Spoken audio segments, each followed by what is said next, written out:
the highly competitive Aniva Sesega is with me today to discuss what brought her to the 13th Perth Corporate Rumble. Special thanks to the Coffee Cabinet, Osborne Park, with their coffees and contis, as well as Gobsmack, Sports Mouthguards, MVP Real Estate, FMR, Building and Construction, Studio 22, Counterbalance Fitness, all major sponsors of the PCR.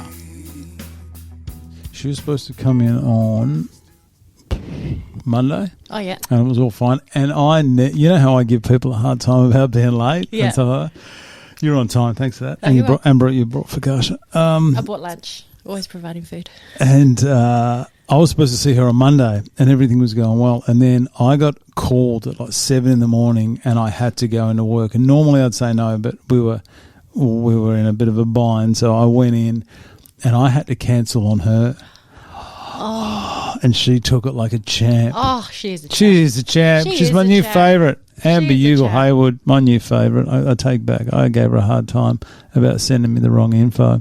I take it all back, Amber. She's a good egg. Speaking of info, I don't feel like I gave you much yesterday. You did. You gave me very little. I gave you the bare minimum. I sent it as I was on my way out from work. Got home and I thought, fuck, that wasn't a lot, was it? That's all right. Well, I did something. I mean, we'll talk about the PCR at some point. But the beauty is you told me here, oh, yeah, there's no other real info about me. I did find quite a bit. Have you ever Googled yourself? No, this is a question. These are some links. First thing I like to do is go on, if anyone's got a SoundCloud account, which you have. I can't tell you how old that SoundCloud account is. Who was it? Someone had a MySpace account once and I got into it. Oh, the photos were glorious. Oh, my gosh. It's like a time capsule. Yeah, look at that. And it's just so I know kind of music you're into. So listen to this. Hang on.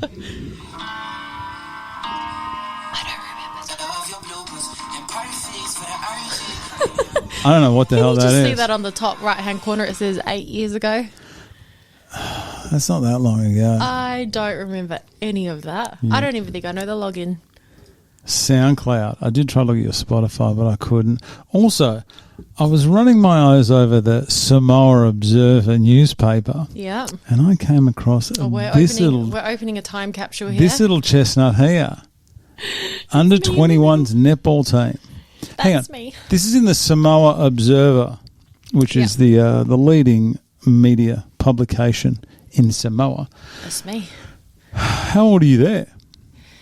It looks like a prison. I got to admit, it looks like a police lineup. It looks like my mugshot. Hey, I don't know if I were to be caught. I don't know what I'd be caught for, but did you? We look guilty as charged right there. Oh, so what is this for? Who'd you play netball for? 2017. So I would have been 20 there. 20. And this is for the netball under 21s netball World Cup. So I went to Africa on the under 21s netball tour. Yeah. It was a big year that year. I joined under 21s netball, played for Samoa. Went to. Oh, so you weren't representing Australia here. You're representing. I'm half Australian, half Samoan. Okay. My mum's Australian, dad's Samoan. And can I ask you just quick? Sorry to just jump in there. That's all right. Do the Islanders? Is Islanders, is that the correct name? Yeah. Okay. Yeah. Okay. Islanders, Polynesians. Polynesians. Do the Polynesians? Is it sort of a little bit offensive to refer to one of them like someone from Samoa and call them a Kiwi and stuff like that? Is that just not done? How's that work? I mean, it's like if you were Japan and I would call you Chinese, or if you were from Korea and I would call you Taiwanese, or we're from the same region. Yeah. In the South Pacific, but very independent countries. Mm. So, I mean, there are a lot of Polynesians I think there's more Polynesians in New Zealand than there are in the islands.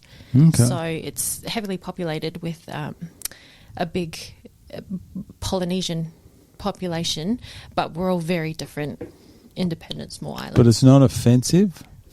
I called an English guy Irish once and he was not... oh, my God. Oh, my. You would have seen the rage come out. And I said, I didn't mean to. I'm definitely not. Yeah. But it's just technically different. So It English is. and Irish, and just two different countries. I know, but he spoke with a real thick Irish accent. Yeah. Anyhow, it's not important. Okay, let's get back You to... learned that one pretty quickly. Yeah, eh? let's get back to... And I'm more scared of island girls, I think Polynesian girls. So, tell me this. You're under 21s, heading to Africa. We went to Botswana, played in the under 21s comp there. How'd you go? Yeah, we did all right. You would have been physical. That would have been like a intimidating team. Do you know what? They are tough from that area. I refused to play netball growing up. Refused. Why? I was a basketball girl. Someone once told me netball is just a non-contact sport. It's a contact sport. Oh, yeah. And I said, that's fine. I'm good with playing basketball.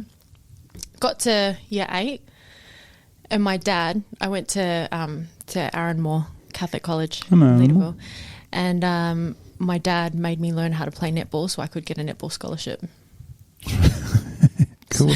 Nice one, Dad. And so from there, he's like, you get a scholarship, sort your fees out, and you're going to go the path of netball. So I learned how to play netball.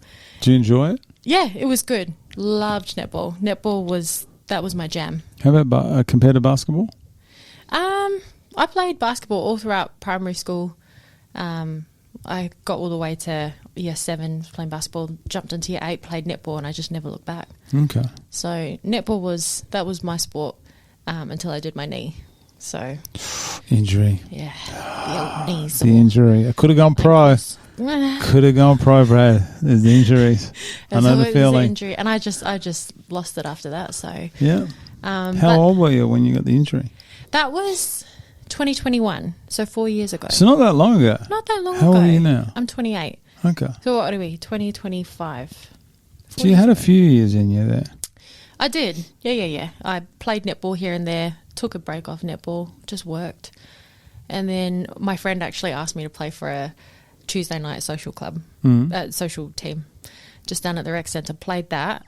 I jumped up in the air and there was this girl probably about half my size. Don't tell me. Took me out. Oh, that's when you did your knee? Yeah. Oh, so you're playing social. It was social. It wasn't even for a bloody championship or anything like that. It wasn't worth it. Didn't have to play. Did. Netball to me seems to be a game designed to just blow knees and ankles.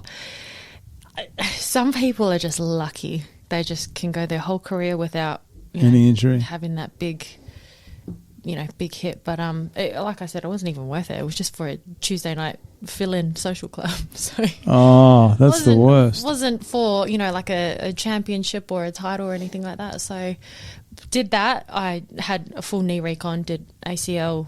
I think I did my LCL, PCL, and meniscus. So it was How is it now? It's fine. I think I took a big break off of playing any kind of sport from there, and just didn't have the confidence to get back on the court and get back nervous. and do it again. Yeah, but then I found love in other sports, so I'll do a bit of running for fitness, or jump back into doing a bit of pad work, and it just the court I just thought was just not for me anymore. No. Yeah, but that feels like forever ago. You do look young. I'm just a baby. You do. What else have I got? I did do some searching. When someone says there's nothing on me, that one there. So I finished that tour, and I met my dad in Dubai, Doha. I met him in Doha, and my sister was playing in the Bahamas. She was netball as well. Rugby. She played for Australia for Junior Commonwealth. Oh, really? So I finished my tour, met my dad halfway, and then we went across the Bahamas and watched my sister play for Australia. So okay, here, there, everywhere. Jeez, your sporting family. Yeah. This is the one thing I'm going to ask about. Do you want to just avoid this one altogether? Yeah. Okay, well, I'll say no, I won't even bring it up. We're digging right into the past there. Yeah, that comes up a lot.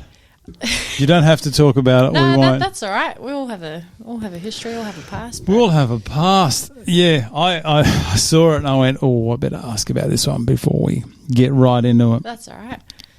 So there's nothing else. You didn't really give me much, I must admit. I had a look at the questions. Yeah. The ones I'm going to be asking you. Yeah. I may be asking you. But I'm a pretty free flower shit talker, so. Okay. Just see where it takes us. I'll I'll give you something to talk about. Well, I hope to God this audio is recording. Oh, my God. Cam, if this audio, if there's an issue with your audio, I apologise. I couldn't believe it when I listened to it back. And I went, this is garbage. Oh, bugger. Yeah, I'm trying to fix it. So Cam's might be a bit delayed. You're a golfer as well.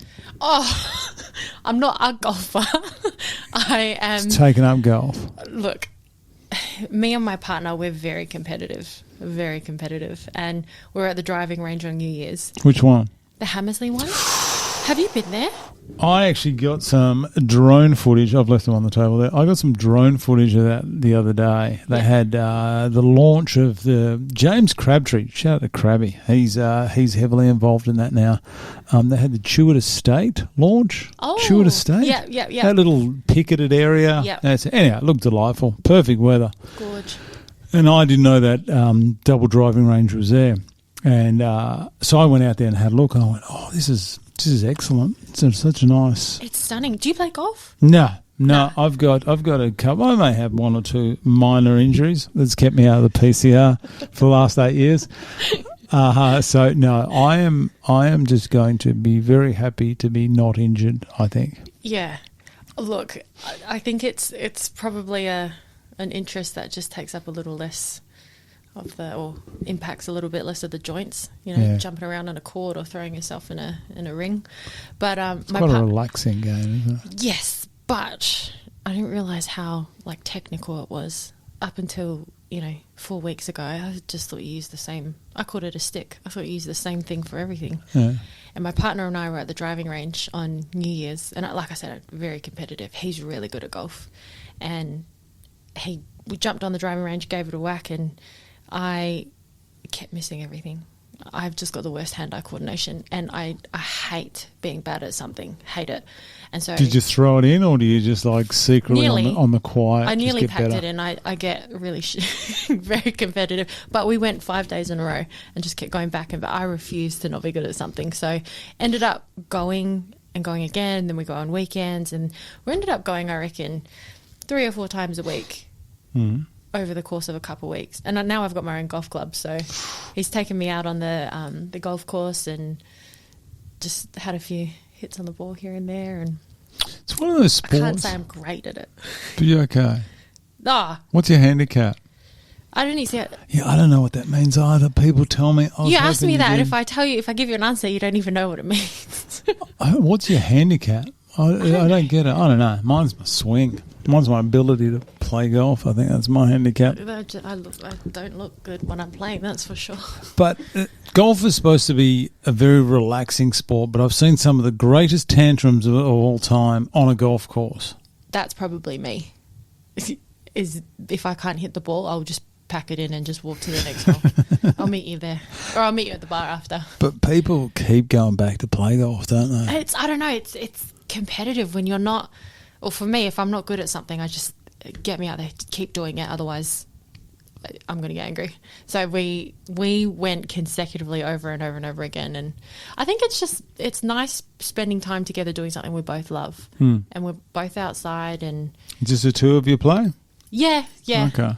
We have gone to the driving range quite a bit, but the start to the year's just been busy. Just been so bloody busy. Just been training and work and Valentine's Day tomorrow as well. V-Day tomorrow. Big V-Day. Go to dinner. No wine though. No alcohol. No, I'm trying to be good until the 5th of April, but I'd hate to be a bottle of Prosecco on the 5th of April. I'll tell you that much. After your fight, of course. After the fight. It's amazing how many people do really. I mean, every event is more. People take it more and more serious every time. Not to the point where it's not enjoyable, but I remember back in the day that it used to be maybe someone would rock up to one training a week. It was different because everyone did it, so it was all fine. Yeah. And if you go back and have a look at some of the early fights, the cardio is absolutely appalling. Really? Yeah. And the thing is, it's only 6 minutes. That's a long time in the ring. Yeah. A long time.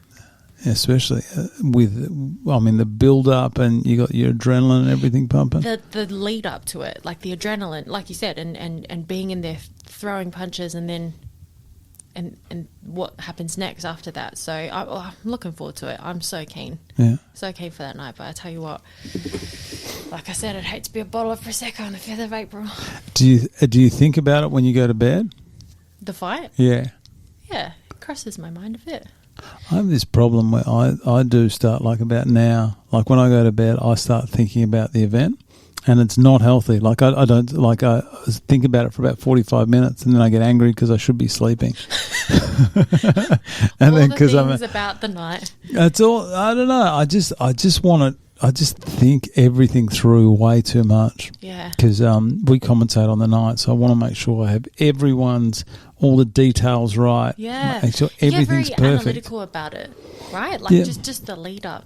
Yeah. Prep, and just to know about you guys and your sponsors and like your history and everything. And if you got a secret weapon, I'll ask you the day before the fight, usually at weigh-ins. I'll ask you if there's anything, you've got, like whether you got a slick jab or a big right hook or something, and just let us know. And I won't tell your opponent. I keep everything under control. Nige gives me a good rundown on all the fighters and their good points and bad points, and so does Glenn. And no, I don't go over there and say, oh, guess what, this person is injured or this person's, I just stay out of that kind of stuff. No, but it is that, and that's what I guess allows us to know more rather than rock up. And even knowing your names, you go back in the early days and, people didn't know the names, and it was, the blue corner's doing this and the red corner's doing that. Everything just seems so well thought out. Everything from the trainings to the the teams, there's a lot that goes into it. I think so. A lot. And I guess the more PCRs there are, the more that evolves as well. Fine-tuning it. Yeah, exactly, as it comes along. So I feel grateful to be a part of this group. It's a good bunch of people. I know we're only week 2 and we haven't split off into our teams yet, but it seems like just a good bunch of people that are down there. So they're all. It happens a lot. Yeah. Yeah, it's very odd that with a sport like boxing, they managed to pick 30 or 32 people this time around, who are all good people. Yeah, good, decent people, and I think everyone's gotten along pretty well. And like I said, we're only week 2, but it's understanding everyone's strengths when it comes to training and sparring, and there's a big mix of people there. Different ages, different cultures, different backgrounds, different abilities. So I really like the crew down there, and the trainers as well. Once you split off into the teams, it gets a lot better. Yeah, I think everyone enjoys it a lot more because they know their opponent. They can start training very specific. Yeah, and that little bit of pressure's off because you're obviously having a look at everyone now, just seeing who your possible opponent's going to be. Yeah. Have you got any idea who yours is going to be? Listen, I'll be honest, I don't know. I don't even know what teams you're in. All right? Right. So the girls we got Abby, my favourite, Amber Ugle-Hayward. Good egg. She's my favourite as well. Neves, April, Georgia, Kiri Towney, Megan Brown, and Mel Brands. Look, there's a select few there, isn't there? So I think it wouldn't be just going off a rough guesstimate. It's probably going to be one of the sisters. I think it'd be Mel. I don't know, and this is not. I honestly do not know. Yeah. I think it. Where are you? Is that's it? A lot of it comes down to the weight as well. Is that about where you are there? Yeah. Okay. Yeah. So there is a couple. I don't know who the matchups are going to be. Yeah. Look, neither. But I think going off, there's only a select few of the girls down there at training, so it can only be a handful of them, I guess. So one thing you can be guaranteed of is it's going to be fair. Yeah.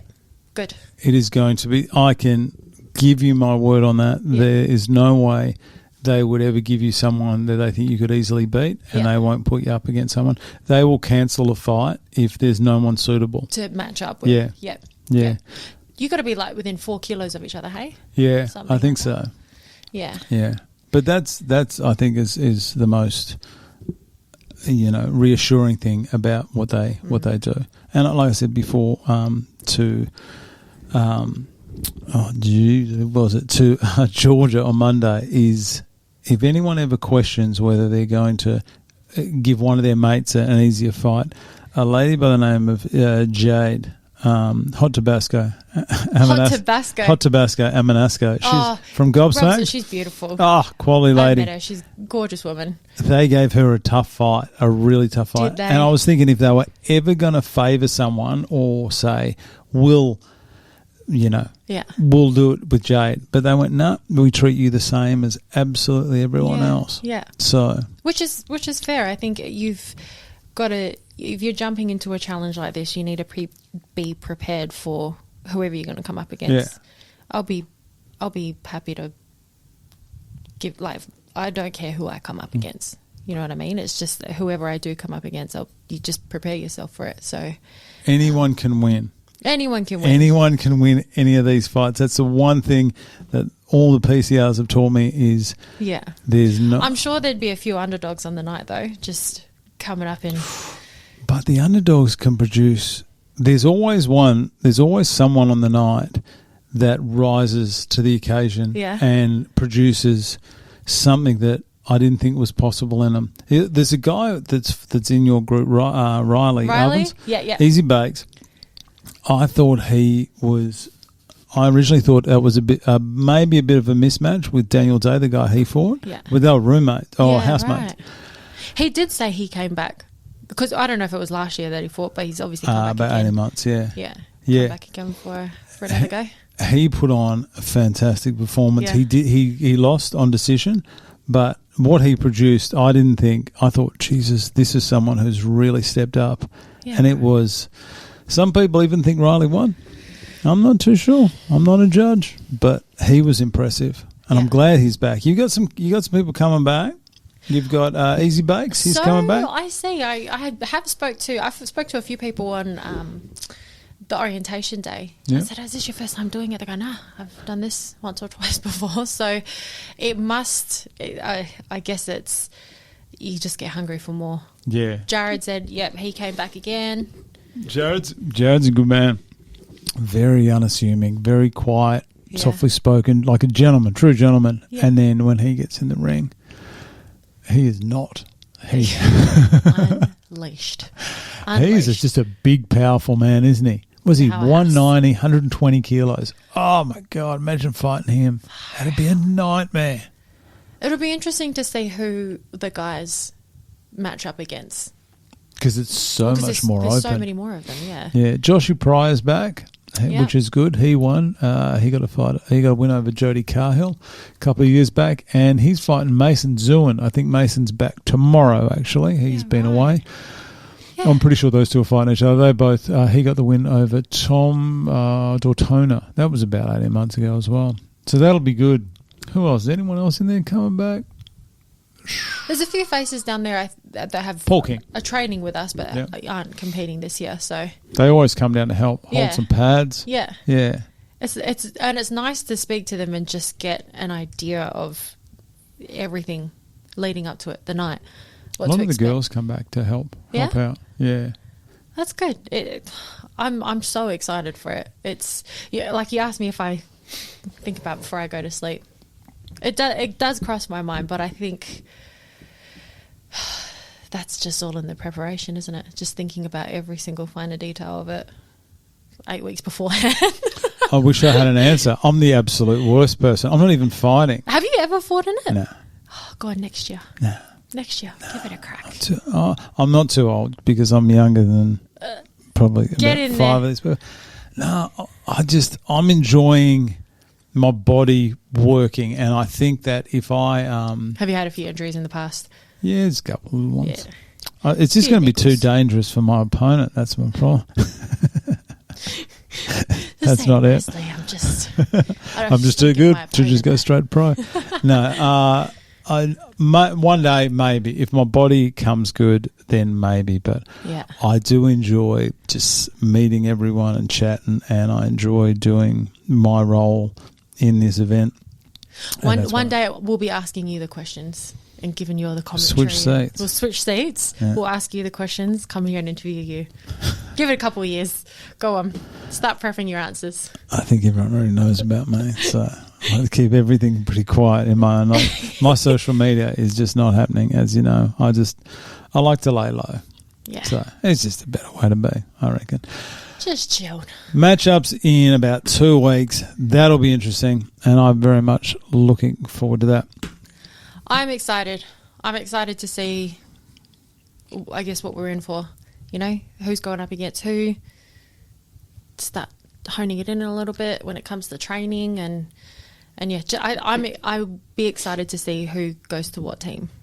And because they're 2 very different teams. Yeah, 2 very different coaches, I think, styles of coaches, and I think once you split off into 2 teams and you're able to kind of create just a little bit more of a tight-knit group, it'll be exciting to work towards that date and that end goal with the team.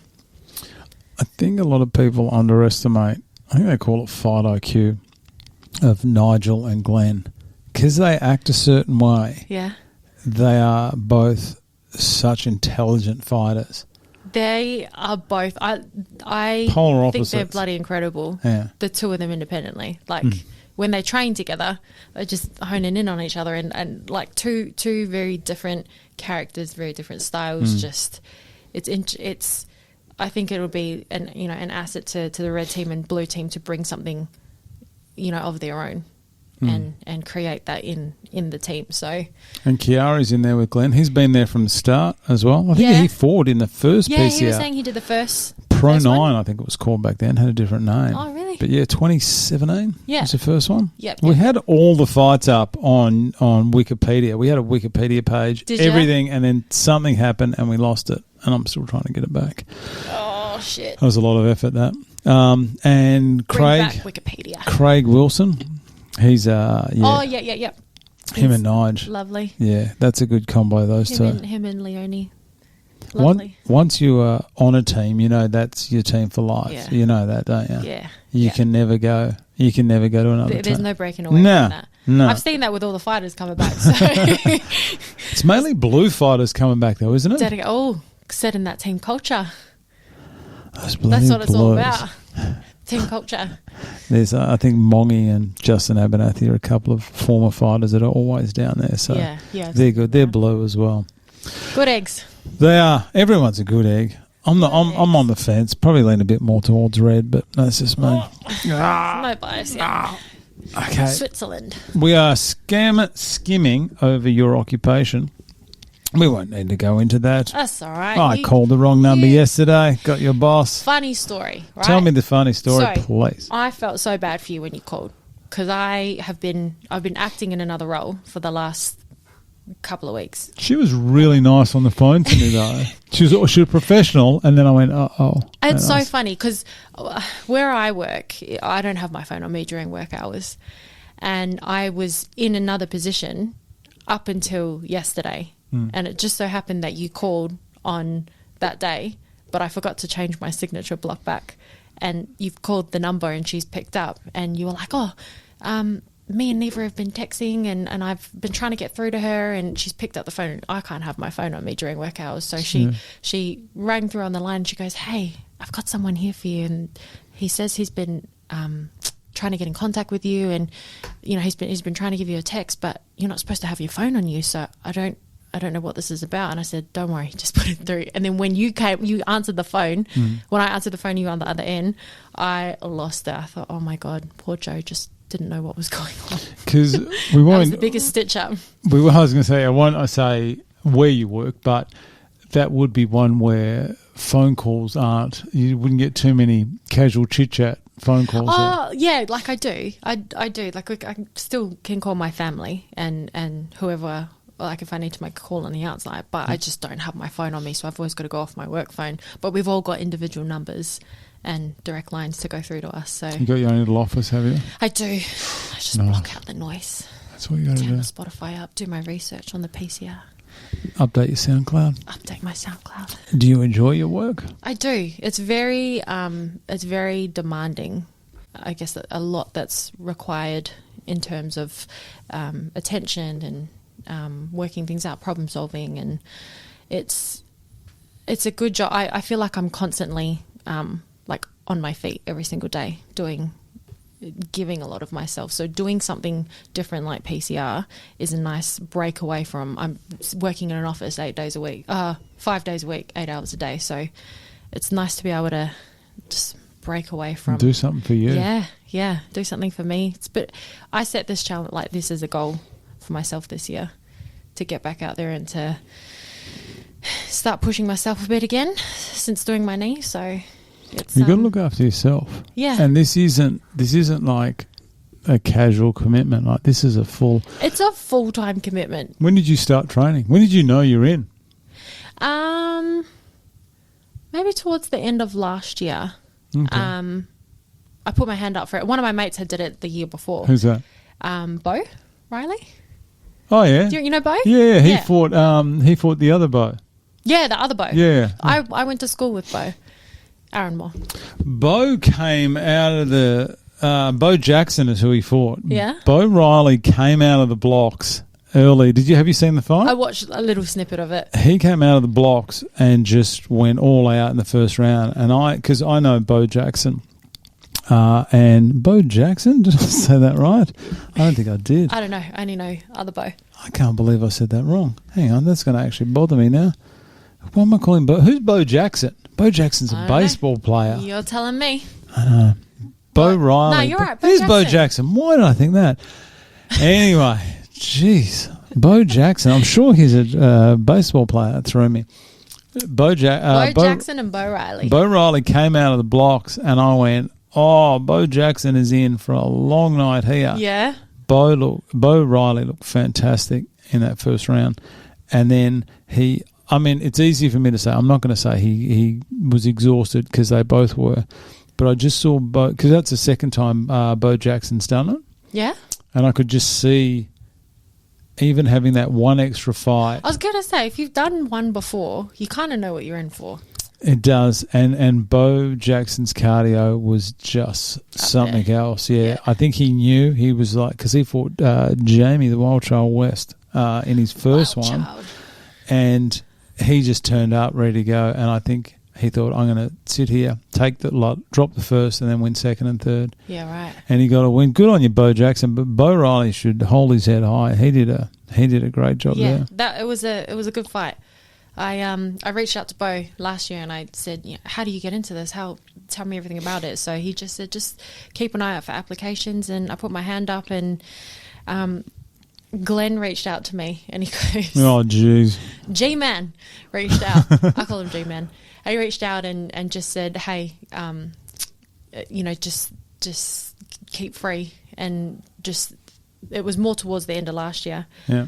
He goes, make yourself available, just as a as a tentative date. Yeah. Don't book yourself in for any holidays or plan to run any marathons or anything that weekend. Just in case.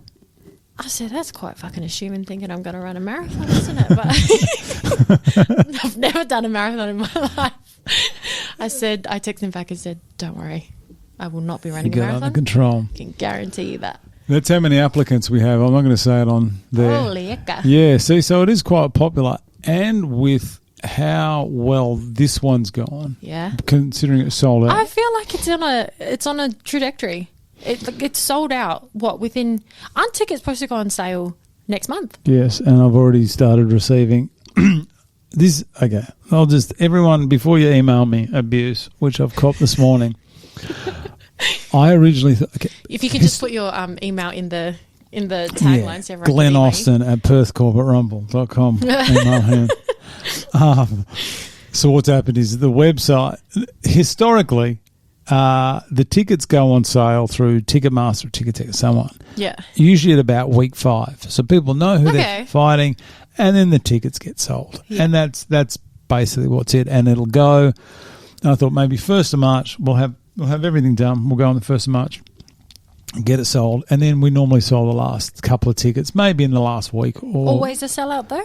Yeah, I think once it didn't, and that was only because COVID delayed PCR 8. So we had PCR 8. at the start of September. Yep. And then we had PCR 9 in November. There was 2 a year, weren't there? There used to be 2 a year, one like in April and like a beginning October. and end. Yeah. Yep. Yeah, so I think what they're doing now is better. I think because when that one got delayed, they had it, and then we had the event on Saturday night, and then I think on Monday we started with a new crew. Holy shit! So the turnaround was like that. It was about 8.5 weeks between events. Far out. Yeah, so it was madness. So they went back to once a year. Anyhow, it works fine. Yeah. Anyway, that's the only one that didn't sell out. I think they were about 2 tables short. But anyway, I feel like it's on the incline, like to be. Oh, it's week 2, it's sold out. Yeah, I didn't. I hadn't fans in the crowd. I haven't even produced the actual the ticket, like what the ticket was going to look like. I normally sort that out in about week 3 or 4, and then just going to have to bring that forward now. No, well, that's fine. I think it's just a QR code now, which isn't too bad. But yeah. So anyway, they're supposed to go on sale on the 1st of March, and that's when it was going to happen. And then I remember after about week 1, Glenn said, I think we've sold about half the tickets. And I've gone, Jesus. Holy hecker. And then I found out last night that it's sold out. It's sold out. I think a couple of days ago there was only a few tables left. Yeah. But I kind of thought that was just for out. Like I just unassumingly thought that we was given like a select amount of tables just for the fighters. Normally fighters have to sell 2 tables. I think it's at least 2 tables. Yeah, but I'm pretty sure someone sold 10. Holy shit! Yeah, in this round. Yeah, I've got a big fan squad. Yeah.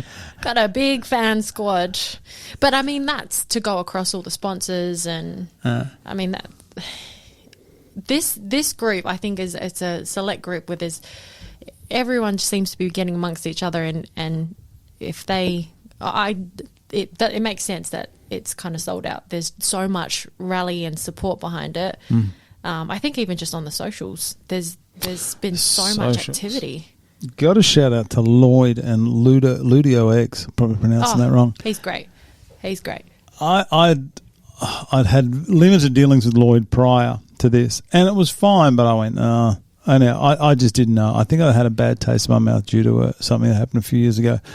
And Lloyd's come in, and I wasn't sure how it was going to go, and he has just dominated. He is. I mean, I've seen him down at training a couple times now, and it's just getting content. He does well. Yeah, I think he chats. Yeah. You ever spoken to him on the phone? Just right off 45 minutes there. Not on the phone. I've spoken to him at training, but he did make a good point of it at the start of the training that there's a lot that's invested into this, and we're obviously not just promoting ourselves but our sponsors and our brands. So he's made it a point to make sure that we've got that that content there behind us to be able to promote that. So I feel like there's like I said, a lot of rally and a lot of build up to this. There's going to be a lot of build up towards 5th of April.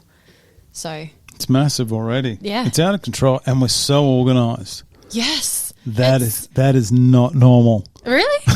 You think something so big like this, that just everything would be black and white? You'd think. But they're organised. I think it's Nigel has stepped up, and he's a lot more. I think Nigel's across a lot more now. I mean, him and Glenn know all about it anyway. I mean, those two have been the longest. But I think everyone's just stepped up. I mean, Pim's been on from Media Circus. She's been on all the emails and the paperwork a lot earlier than normal. Yeah, right. And I think it's all coming together. Yeah, yeah. So it's good because that's what you need. You want the last 2 weeks to be fine tuning. Yeah, we're not chasing anyone's tails or mucking around trying to get shit sorted. Now uniforms are done, printed, done, everything done, ready to go. And the fact that you guys all actually thank your sponsors, because it's a decent commitment from your sponsors, financial commitment, big commitment. Speaking of sponsors, here he is. There was an absolutely delightful, wrong button. There's a delightful focaccia that rocked up with you today. There is a beautiful focaccia. Actually, that's a conti. I had the conti. focaccia. You had the conti. Conti, whatever it is, I like it. Conti roll provided by the beautiful coffee cabinet in Osborne Park. Thank you, my darling. Is that the coffee and Conti's open Monday to Friday from 6 a.m. to 2 p.m.? That's Is that the at one. Unit 29 Sundercombe Street? That's Is that how you the say it? one. Sundercombe Street in Osborne Park. There it is. Give it a visit. Who are these two fine-looking people? So the one on the left, that's my beautiful partner. That's Daniel. Yep. Does he work there? He does. Actually, it's actually a family-run business. So his dad owns Western Cabinets. His dad and Uncle Dom, brother Dom, they own Western Cabinets. That there is used to be one of their showrooms. So they've got a showroom up the top. They do all beautiful cabinetry. There's a showroom up the top. That was a showroom down the bottom. They cleared that out, made that a cafe. So Daniel runs the cafe, and then upstairs his cousin Gemma runs a beautiful boutique called Coco Pink. Coco Pink Cottesloe. And Daniel, that's your partner? That's my partner. Where's he from? He's Italian. He that man would know coffee and Contis, wouldn't he? He knows his food. I can just tell by looking at him. Big into his wines. We've got a wine collection going. There's a fridge that I'm not allowed to touch because I love vino. And he has a collection going of wines when we go somewhere, or we've two Christmases ago, I lost my dad, and every year I've given him wines, but I'll always get my dad a wine as well. So it's like I'm still giving my dad a wine, and I'll get Daniel the same one as well. But I'll always invest a little bit of money into a nice wine. So we've got two of everything to collect along the way. So he's got one, and then there's one to save one for later, and then we've got one to drink sooner. But he's got a beautiful wine selection going, but he's big into his foods. It was actually inspired by a trip to Italy last year. We went to Italy, and When did you go there? we went in July. Warm. June, July. Warm. Gorgeous. Nice weather. European summer. It was stunning. We had a beautiful family holiday there. But everywhere we went, like, we're big foodies. We would taste this and try that, and we went down the Tuscan region. Yeah. You wouldn't pick it, eh? No, I would. I never. We're big foodies. I never understood, or not understood it, but food and wine and coffee, it's like I drink coffee all the time, but I can't tell the difference between. An art. Like, it's an art. It's like wine. Like, there are different notes and different flavors, and I think it's an art to it. But they make beautiful coffee there. Jump down there and try a focaccia and a conti down there. Beautiful big rolls there, and he does everything like seasonally as well. Oh, nice. So right now he's got a beautiful, it's like a fig and stracciatella focaccia. That Conti looked great, I got to say. Did you see the look on my wife's face when you brought it in? Yeah. 'Cause she's I having... would have bought two if I knew. No, she wouldn't eat it. Right. She does listen to these interviews, so I can talk about it. Right. She's not eating carbs. She's in the other room. She goes into training as well with the PCR for the event, so she can wear like the dress that she wants. Oh, go her. So she's off. So much preparation that goes into it. She does. Her and a mate go. Oh, they love it. I love that. Honestly, it's the one. It's her one big night of the year. It's your one night. It's a 6.5 hour drink package. 7.5. Okay, an extra hour to just get me. And the food. Have you the food there? Like I said, it's to me, it's all food. But from what I hear, do you get a chance to eat though? I'll try to throw something down. Yeah. But no, I think I took sushi in my bag once. Sushi? Who's that going to scare? I'm so focused. I don't drink or anything on the night. I'm so focused on these what fights. You have to do. No, it's not that. It's because I know everyone. I'm invested in every fight. Yeah, I bet. But that's 7 hours a night. You just need to dedicate yourself to. Yeah. And give it your all. Do you eat after? Yeah. I don't know. Maybe I have a snack or something afterwards. There's a little snack after because I don't drink. I don't have the hungries come on or anything. Yeah, fair. But anyway, my wife and her friend go, and she loves it. And thank you, Glenn and Nige, for looking after my wife every year as they do. Beautiful. So she goes, and her and her mate. So she's off the bread, And then when I walked in there before and you had that there. Look at this fat focaccia. I know. Full of salami. Did you see the look on her face? No, because she was in the She was furious. She was furious with you. Fuck off with that. Get that shit out of my house. Who are you? Who is this? Eating my salad. Is this the former under-18s Samoan netball champion? Is that who it is sitting in the room? The former 8 years ago under-21 Samoa netball player? That's all I could find on you. Is that the girl with the shitty SoundCloud? That's the one. God, she hasn't updated her SoundCloud in 8 years. Grow up. But look at those focaccias. They look insane, don't they? And they do beautiful matches every Friday they do a special. So they were doing like it was a beautiful big pork on Fridays. Now he's doing steak sangers on steak sanger. Sorry, babe, if I got that wrong. But it's the Scotch fillet that they cook all morning and then they serve that for lunch. Do you know what I like about it? What? He just threw a little bit of salad in there, but that's not much. That thing has got some weight. That thing has got some weight. You know. Sometimes they just shove the lettuce in to make it big.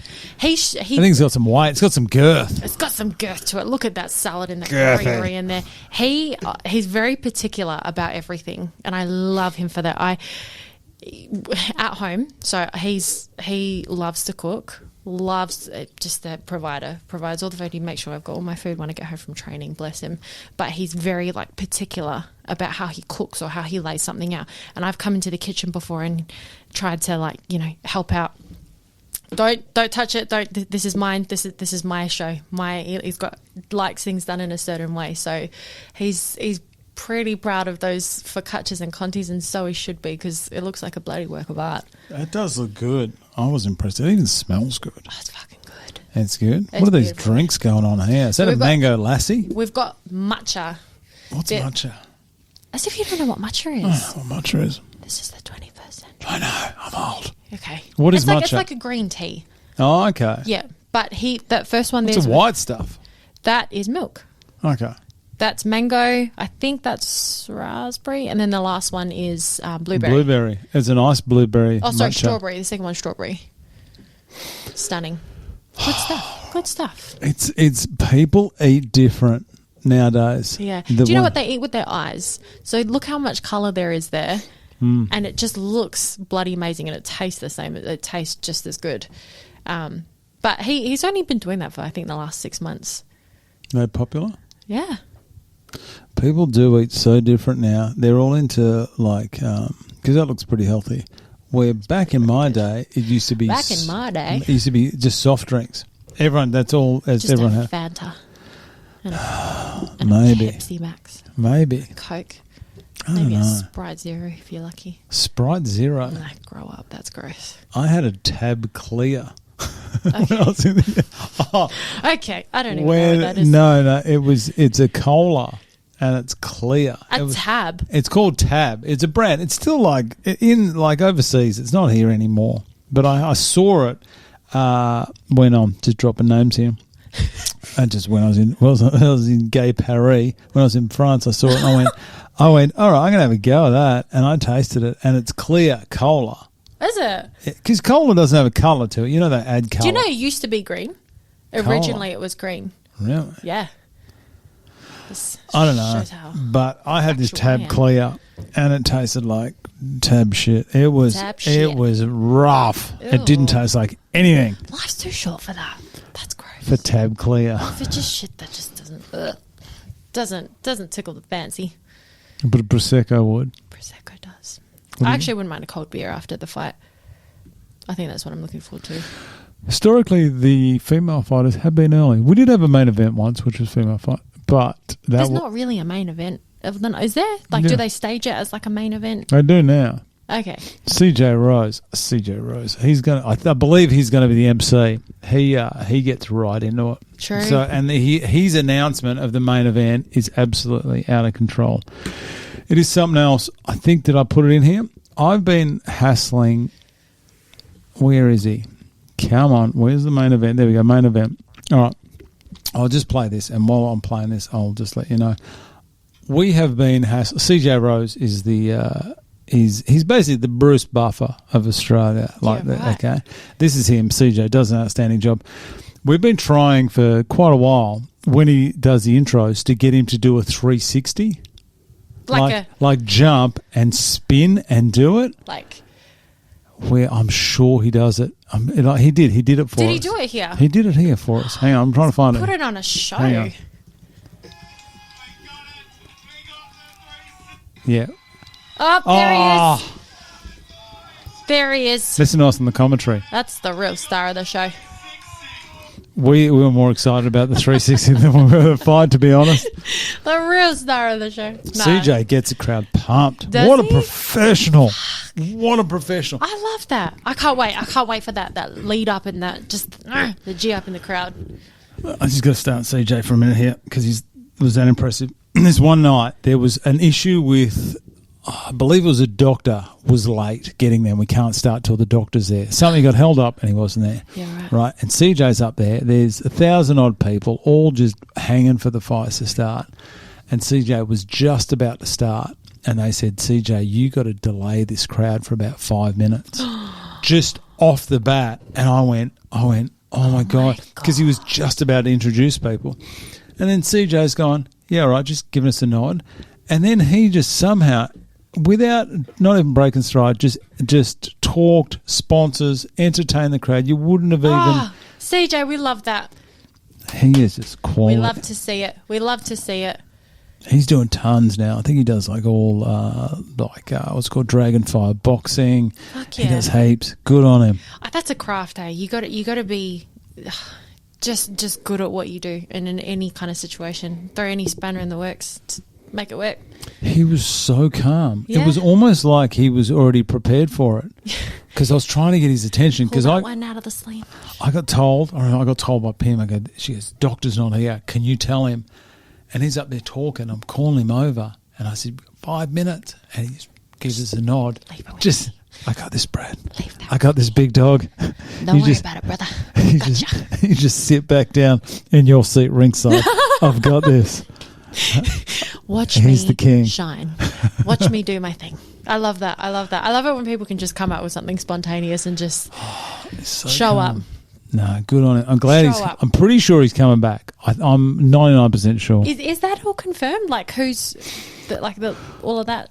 I'm the not logistics side of things? I am not sure. I have got my hands full with a lot at the moment. We've all got different roles, like with Glenn and I, and me, and I don't. It's weird. Like we trust everyone. Like I don't know. Whatever they give us, then I'll deal with it. Whatever I give them, they can deal with it. Yeah. And it's Glenn and I, obviously the two directors, they run the whole show. They get the final say. They're the ones that oversee everything. Yeah. So it's coming down to them. But with the performance he has put on over the last, I think he's done about last 3 or 4. Yeah. I think I would be very comfortable if he came back. Not saying the guys before him didn't do a good job, because a couple of them did. They all just bring their own individual spark to it, don't they? Yeah, but we get excited when we see him. He's so funny. True. I'm excited. I'm excited to see and just see how the night's going to play out. Hear what's everyone's walkout songs or the commentary. Let's get on to your walkout song. I'm going a completely different order. No, you're right. That's how I roll. Hit me. Can I have a guess? Go on. Don't give me some. Actually, go. No, come on. Don't give me some what? Don't. No, carry on. What do you reckon is going to be my walkout song? I think it's going to be one of two things. I think it's going to be like a drum and bass, maybe a little bit dancey. No, by the look on your face, that's a firm no. I mean, it might be. I'm torn between two artists, two of my favourite artists. So, are they current artists? Yeah. No, I probably won't know them then. They sure is. And I'll just say the song's garbage. Trash. Are you into hip hop? I'm into hip hop. Probably a bit more. Old school hip hop. Yeah, that was glorious back in the day. I'm not going to guess in case I say something I shouldn't, but tell me who. Taylor Swift? Nah, actually, no. Do you want me to guess? Guess. Let's see how up to date with the times you are. I am not. I thought you were going to go maybe early 2000s, late 90s. either like a Public Enemy. I don't know why. Yeah. Something like that. It could be. Like Harder Than You Think or something. That's it. Cool. Have you heard? Harder Than You Think? Okay. It's going to take a while these ads are on. I should get YouTube Premium. I've only been saying that for 4 years. YouTube Premium without the ads. Nobody's got time for the ads. Hang on, where are we? Here we go. This is quality. I know this song, and you are so wrong. The hits. I don't know. Tell me. Banger back in the day. Tell me who. Look, if I was probably going to go for an old school, like in my era kind of music, I love anything from the 90s. I'd probably go something in NWA. That was a golden age of music. Fuck yeah, it was. Truly was. And I lived it. I was just the perfect age. We didn't realise how good we had it. Music was also different back then to the kind of music that's produced now. But no, look. What's the song? Unless you want to make it private. If I was going to go from that era, it'd probably either a bit of Biggie or NWA. But what's NWA stand for? Google it. Google it. No. I believe it's nice people with attitude is what it is. Okay, what song are you going? I'm probably going to go either with a J. Cole song. J. Cole? Or Stormzy. Stormzy is one of my favourite artists to train to. Stormzy? I have no idea who Stormzy is. What song? Go Big Michael. That's the song. I used it for a video the other day. I don't look at anyone's Instagram. This is a bit of grime. Is it? How far in are we talking? No.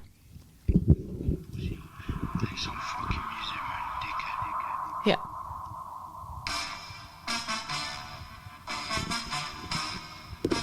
Want me to rap? Please. Oh, I'll be that guy in the back. Ready? No. Save it for the night. I'll rap on the stage. Cheer. I'll give you your minute to do your commentary and your intro, and I'll rap on stage for you. Is this an English rapper? Yeah.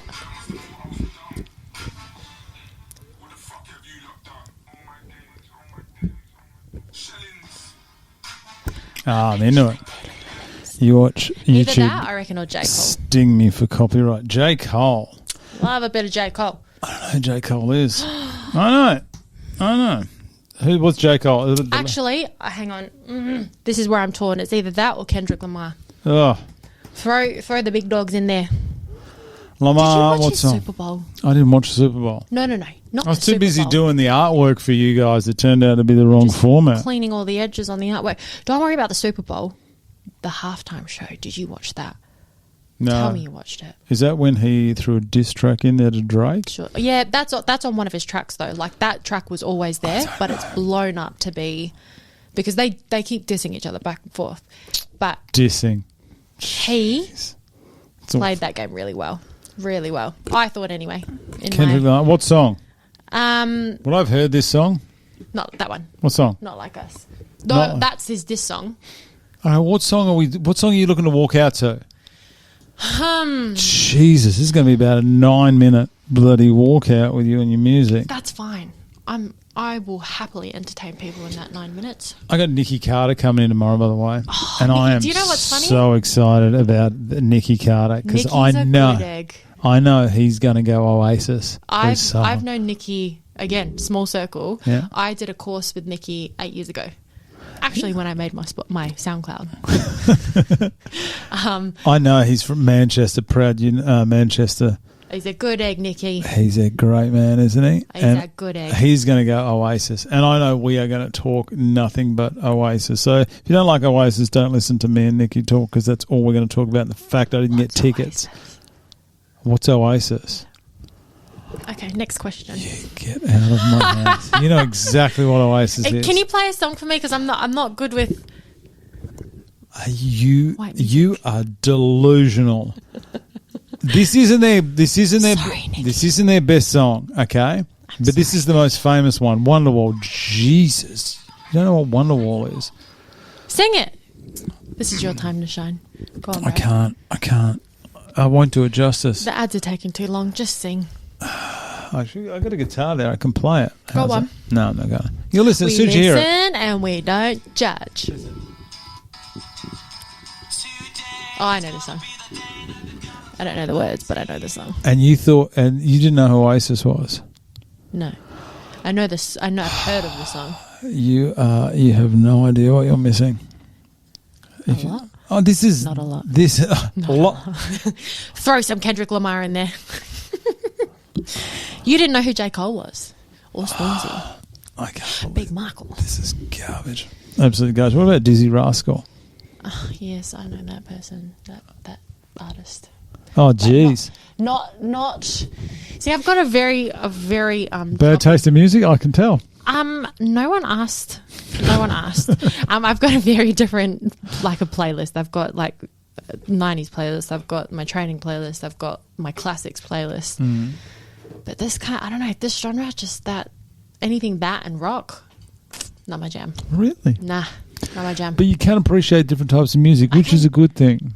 I can. I mean, I know the music. It's not like on my playlist, you know? It's not the thing that I'm jamming down the freeway to. I think most people enjoy that bracket of music between the ages of 15 and 25. Yeah. I think it's because things happen for the first time and you can hear a song and it just takes you back. Yeah, I remember that day. But also thank God for Spotify radio.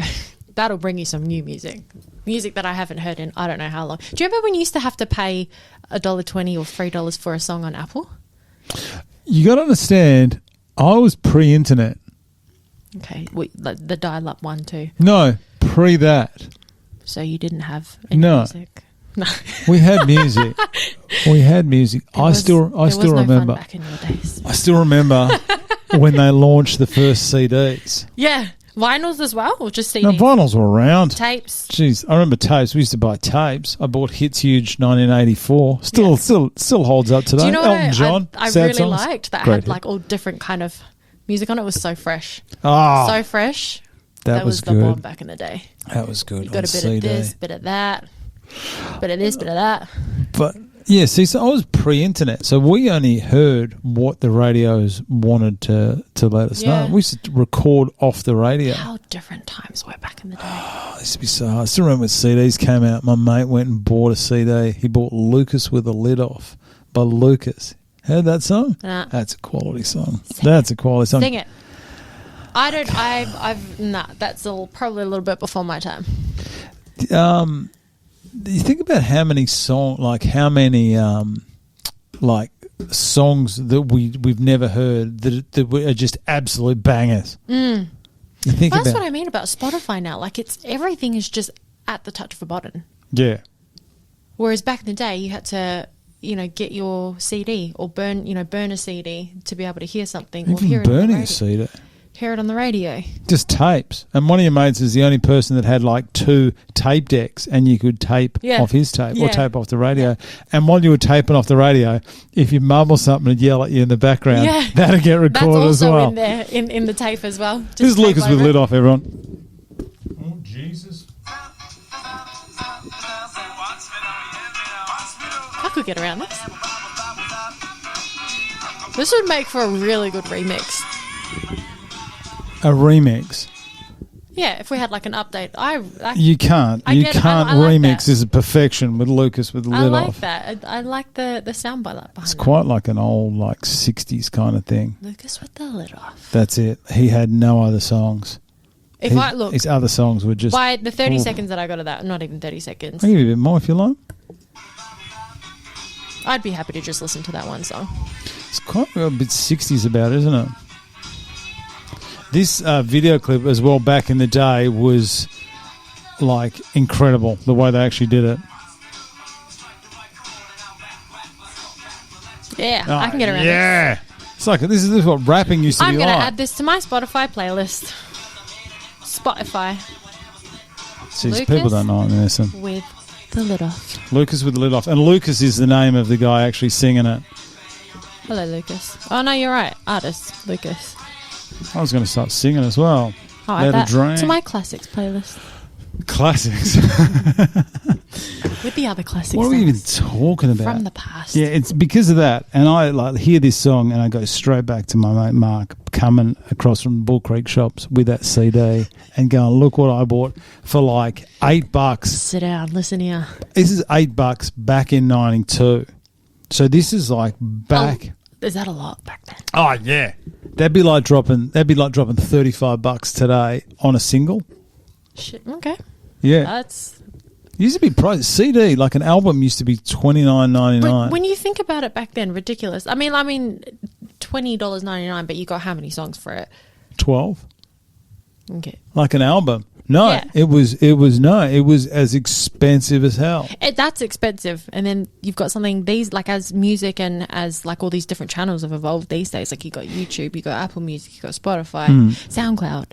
Like it's all SoundCloud, the Jesus. touch of a button. It is, and all you do is just download it legally, Yeah. and then you. Oh, do you remember LimeWire? Oh, I wrecked a home computer or two with the old LimeWire. A few viruses on people's home PCs with that. I still do downloading torrents. Is that still a thing? I don't know. I think there's so much that's accessible these days. Yeah. I don't know if you need to go down that. You can pretty much download anything like illegally now, can't you? I don't know. Pretty much. Do you download illegal stuff? I did. I downloaded a book not long ago. I must admit. Oh, for free? For free? For free, bro. Nothing's free these days. 5-finger discount. Oh no! Yeah, I stole it. Whatever. Anyway, the person that wrote it was a questionable book. I got about 2 chapters in. I went, "What am I doing here?" And Brad went, "I'm going to give that back now." Yeah, that's delete. There we go. There's no you can evidence. have that book back. All right. Should we get back into this PCR? cool. We've been gasbagging an hour. Go. Over an Ask hour. me something. I'm a pretty open book, so ask me anything. Tell me why, when I ask everyone, is there any topics you don't want to cover? Everyone writes back, "I'm an open book." Is that just a saying now? Like, is that a pretty common? Like, I don't think I've ever used that term. Like, no joke, virtually everyone says Literally. it. Yeah. Come on, guys. Come out with something original. Find something to talk about. I just make shit up on the spot. That's just what I do. But the term "I'm an open book," it's used a lot in like the replies, and that's why I was thinking: are these bots? Are these bots Probably. replies? Maybe. It's just the old chat GBC. I'm a pretty open book when it comes to talking about most stuff. Like I've got a private life at home, but I love talking about shit. Just like when it comes to anything, I'll have an open discussion with anyone. The only reason I didn't say work is just because That's understandable, though. Yeah, it's fine. Just a role, I guess, in an industry that is that privacy is needed. You know, so that's really the only thing. But I'm here to talk shit. Ask me anything. I'm the same. I never mention my job because I like to keep it separate. In Yeah. case I say something one day and then I get into shit at work. So that's why I don't. And that is why I don't talk about work. That's why I don't. No one knows what I do. I fly drones. Oh, did you see me crash that drone the other day? Yes. Twice. Both times into Georgia. Both. Was that a targeted hit? No. I'm just kidding. Georgia, by the way, my name is not Kiev or Kiva. She called you Kiva. No, on you, literally in this interview. And she goes, "Oh, I think I'm writing Kiva." And you were like, "Is it Aniva?" Oh, that's right. It's because it's a little bit different. Aniva. It is Aniva. Remember the name. It is Aniva or Yeah. Neve. It's usually Aniva when I'm in trouble. Okay, Aniva. I Neve. said it right. Maybe I said you know when you're like, in training, it's been bang, bang, bang, bang, like coming across different partners, and I'm always talking with my mouth guard in. Yeah. So I think maybe it sounds like not Neve when I say, "Hi, my name's Neve." You know what they should do? What? They should have like a board, like Of just everyone's names and faces. yes, yes. I'm sure I did that because Do it. Let this be the first year that we do it. hang on, I've got it here somewhere. Where the hell is it? I did one. Oh Jesus! Open recent. There we go. All names. Look, I did this. Ah, Didn't want you to show. what does that say? Disable macro. What the hell's that? There we go. Oh. See, I did it. That's pretty cool. Yeah. Print that out. I'll take it to training tonight. Have I got? Hang on. 1, 2, 3, 4, 5, 20, 30. There's 2 people missing off there as well. The two people that are missing, see, these are the people that sent in the sponsors. These are the people that have not sent in their sponsors. Yeah, right. You did. Pretty clearly outlined in the green and red, isn't it? It is. So, if any of these people are listening, they may have already done this if they have.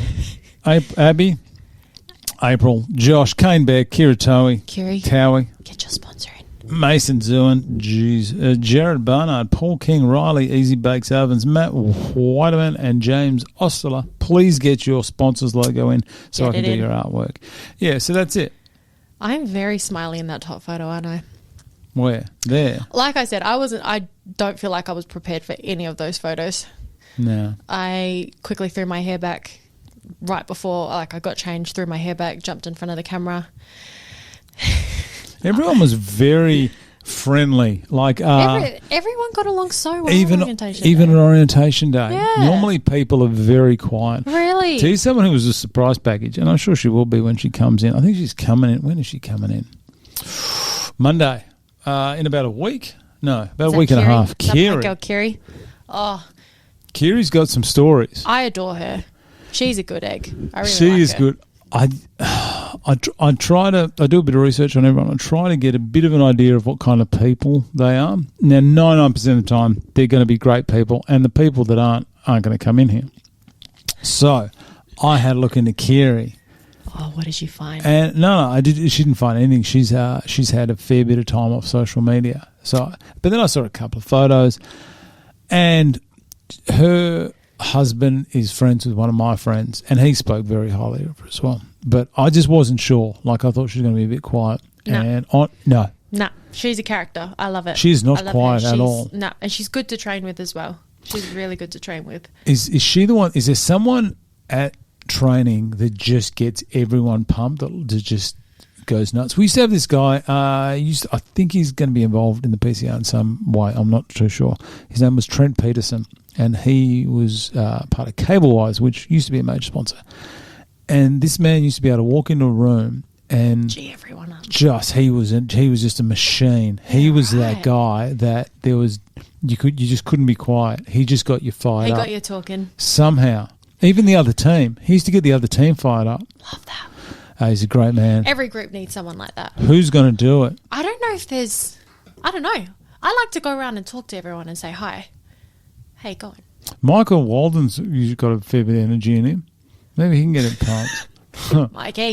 Mikey's got a lot of energy in him. He's probably the crowd favourite who G's everyone up. He's a good man. Yeah. He loves to chat. What? Called me 3 or 4 times. I was mate, I'm at work. Got to go. Hey, have you got 45 minutes?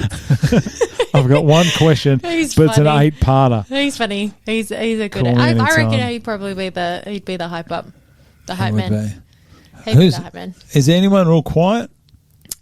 Couple of guys. I think naturally there's a few quiet souls in there, but I think once everyone starts training, once everyone starts throwing a bit of chat and everyone starts warming up, everyone, I think, gels pretty well, and you'll get a few words out of them at some point. If you're enjoying it now, after week 4, you will enjoy it. It is just a prelude to what you're in for once those teams are split off. And the shit talk between changeover is outstanding. When you mean shit talk, like we're calling people out, or no, because I'm not sure how the training works, but just say someone will train from 8:30 to 10. These aren't the times, people. So from 8:30 to 10, the next people from 10. Oh, yeah, how the groups change over. So the late team will come in early and watch, and then just be at them. It's all joking, but just at them the whole time. And then Glenn and Craig, Nigel. Chris Chiari will just start losing their minds, and everyone will get fired up. And then Nige and Craig's the old smiling assassin. Yeah. I went to primary school with that man. Did you? 40 years I've known him. Yeah, right. And no joke, he was like that in year 1. Craig was like that, just serious. He was business. He used to rock up to school in a 3-piece suit. No, he didn't. He didn't. Little man with a suit and tie on. Like Boss Baby. Literally. No, but he's here for business. He's been a consistent. He's truly just a consistent professional. That guy, right. Always has been. I think there's going to be good value any team that you're on. It is. Whether it's blue or red. Somehow. Everyone brings something to the team. And people get moulded into that team. Yeah. Which is it's quite weird how it happens. Like everyone that goes to blue is going to start getting real rowdy and start just talking a lot. And then everyone in the red team is just going to, I mean, they're going to be rowdy as well, but they're just going to be a bit more locked on. Not saying one's better, just they're different. Oh, I think both teams have two very different, I think, personalities as well. But it is what you make of it, I guess. But I haven't bought this to any of the trainers yet, but I want to get matching sneakers, depending on who's the coach. It's either going to be red matching sneakers or blue matching sneakers. There was a guy. Nobody stole my idea. There was. Oh, jeez, I can't believe I forgot. I'm normally so good with names. I cannot. Don't tell me that idea's already been used. No, I'll hang on. I'll have to get his name because it's funny. He was dead set he was going to be on the blue team. Oh, there's a bit more Lucas with the lid off. He was dead set he was going to be on the blue team. And that was fine. And he prepped himself with all the blue gear. Hang on. No, it's the other way around. Jeez, he thought he was going to be on the red team. Sorry, that's what he thought. Wrong. And he had some of the brightest red shoes I've ever seen. Yeah, that's a bit of me. I can't even think of who this guy. That's a bit of me. What was his name? I can't believe I've forgotten. Sorry, Richard Taylor. There he is, 2-ton Taylor. Richard Taylor was, he had some of the brightest red shoes that I've ever seen. And he was in the blue. I love that though. Make your mark. Like, stand up. I like being that person that does something differently. Stand up from the crowd. I'll blind people with my bright blue or bright red shoes. And I'll make sure my coach is matching. I'm just trying to think. Richard 2-ton Taylor. Nigel, Glenn, start looking for some sneakers now. Sure you can. If you don't know. Well, I don't know. I've got an idea. I think it. Don't assume. Never assume. Unless you're a former fighter, then you're locked into the same team. You've got. Oh, really? Okay. Well, I'm pretty sure. Like I'm know. Not a former fighter, so. Well, no. Easy Bakes, Riley, and Josh and Jared Chamberlain all team blue, and they're going to go team blue. And I know Mason was red. Yeah, right. Look, never assume. I get that. I don't know where I was going with this, but it's going to be either some red sneakers or some blue sneakers. The only thing is if you're going to ask me, who I think I'm going to, like, what team? Have a guess. You could be like 2-ton and guess completely wrong when he rocks up in those. I could be wrong. Cherry sneakers. I could be wrong. The only thing is like I said, I was so unprepared for those photos, and Lloyd was taking the victory shots in red and blue, and did my one in the. I did blue before I did red, and I put the shorts and the shirt on, and he goes, right, give me a fighting stance, smiling stance, side stance. Now give me a victory shot. And I was like, oh, fuck. I was not prepared for that. Yeah. And Well, you weren't first. You had about 20 people before you did. Yeah, but I was gas-bagging in the line. I wasn't watching what was going on. I saw you. I'm a chit-chatter. Hey, what's your name? My name's Neva. And so anyways, I was in the line. Kiva. And not Kiva. Shut up. I got to the behind the camera, and he goes, right, give me a victory shot. Just give me anything. Give me something that says I just won. And I was like, fuck, I don't know. What do you want? He's like, I don't know. Put your guns up. Just smile, whatever. And I couldn't think fast enough. And he goes, 3, 2, 1. And if you look at my blue one, I'll go back and have a look at your blue one. Let's have a look. Oh, you did too. Yeah, but you know what? Tell me. I said to Glenn, look, whether I'm in red or blue, I just want to let you know right now, if I am in blue, that photo looks like I'm taking a shit, because I've got too much Botox on my forehead that there's no frown lines. My face is just like frozen. Botox? You got Botox? Yeah. I've been frowning too much at people. Nothing's wrong with Botox. You look like you're having a stroke. I look at my partner and I go, you can't tell how mad I am at you right now because I've got too much Botox on my forehead. It's so common now. And I'm just like staring at him like this.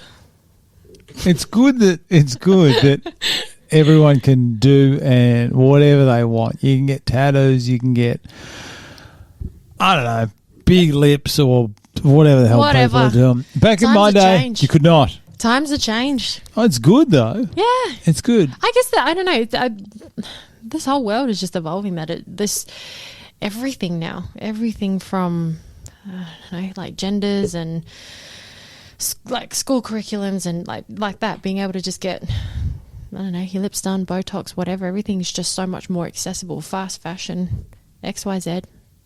Everything's different, you know? It's just getting faster, isn't it? Yeah. Yeah, this world just keeps evolving. We've got bloody AI, Chat GPT. I hope AI can fix this audio from today, from this morning. Sorry, Cam. I hope it comes out good for you, buddy. It's good.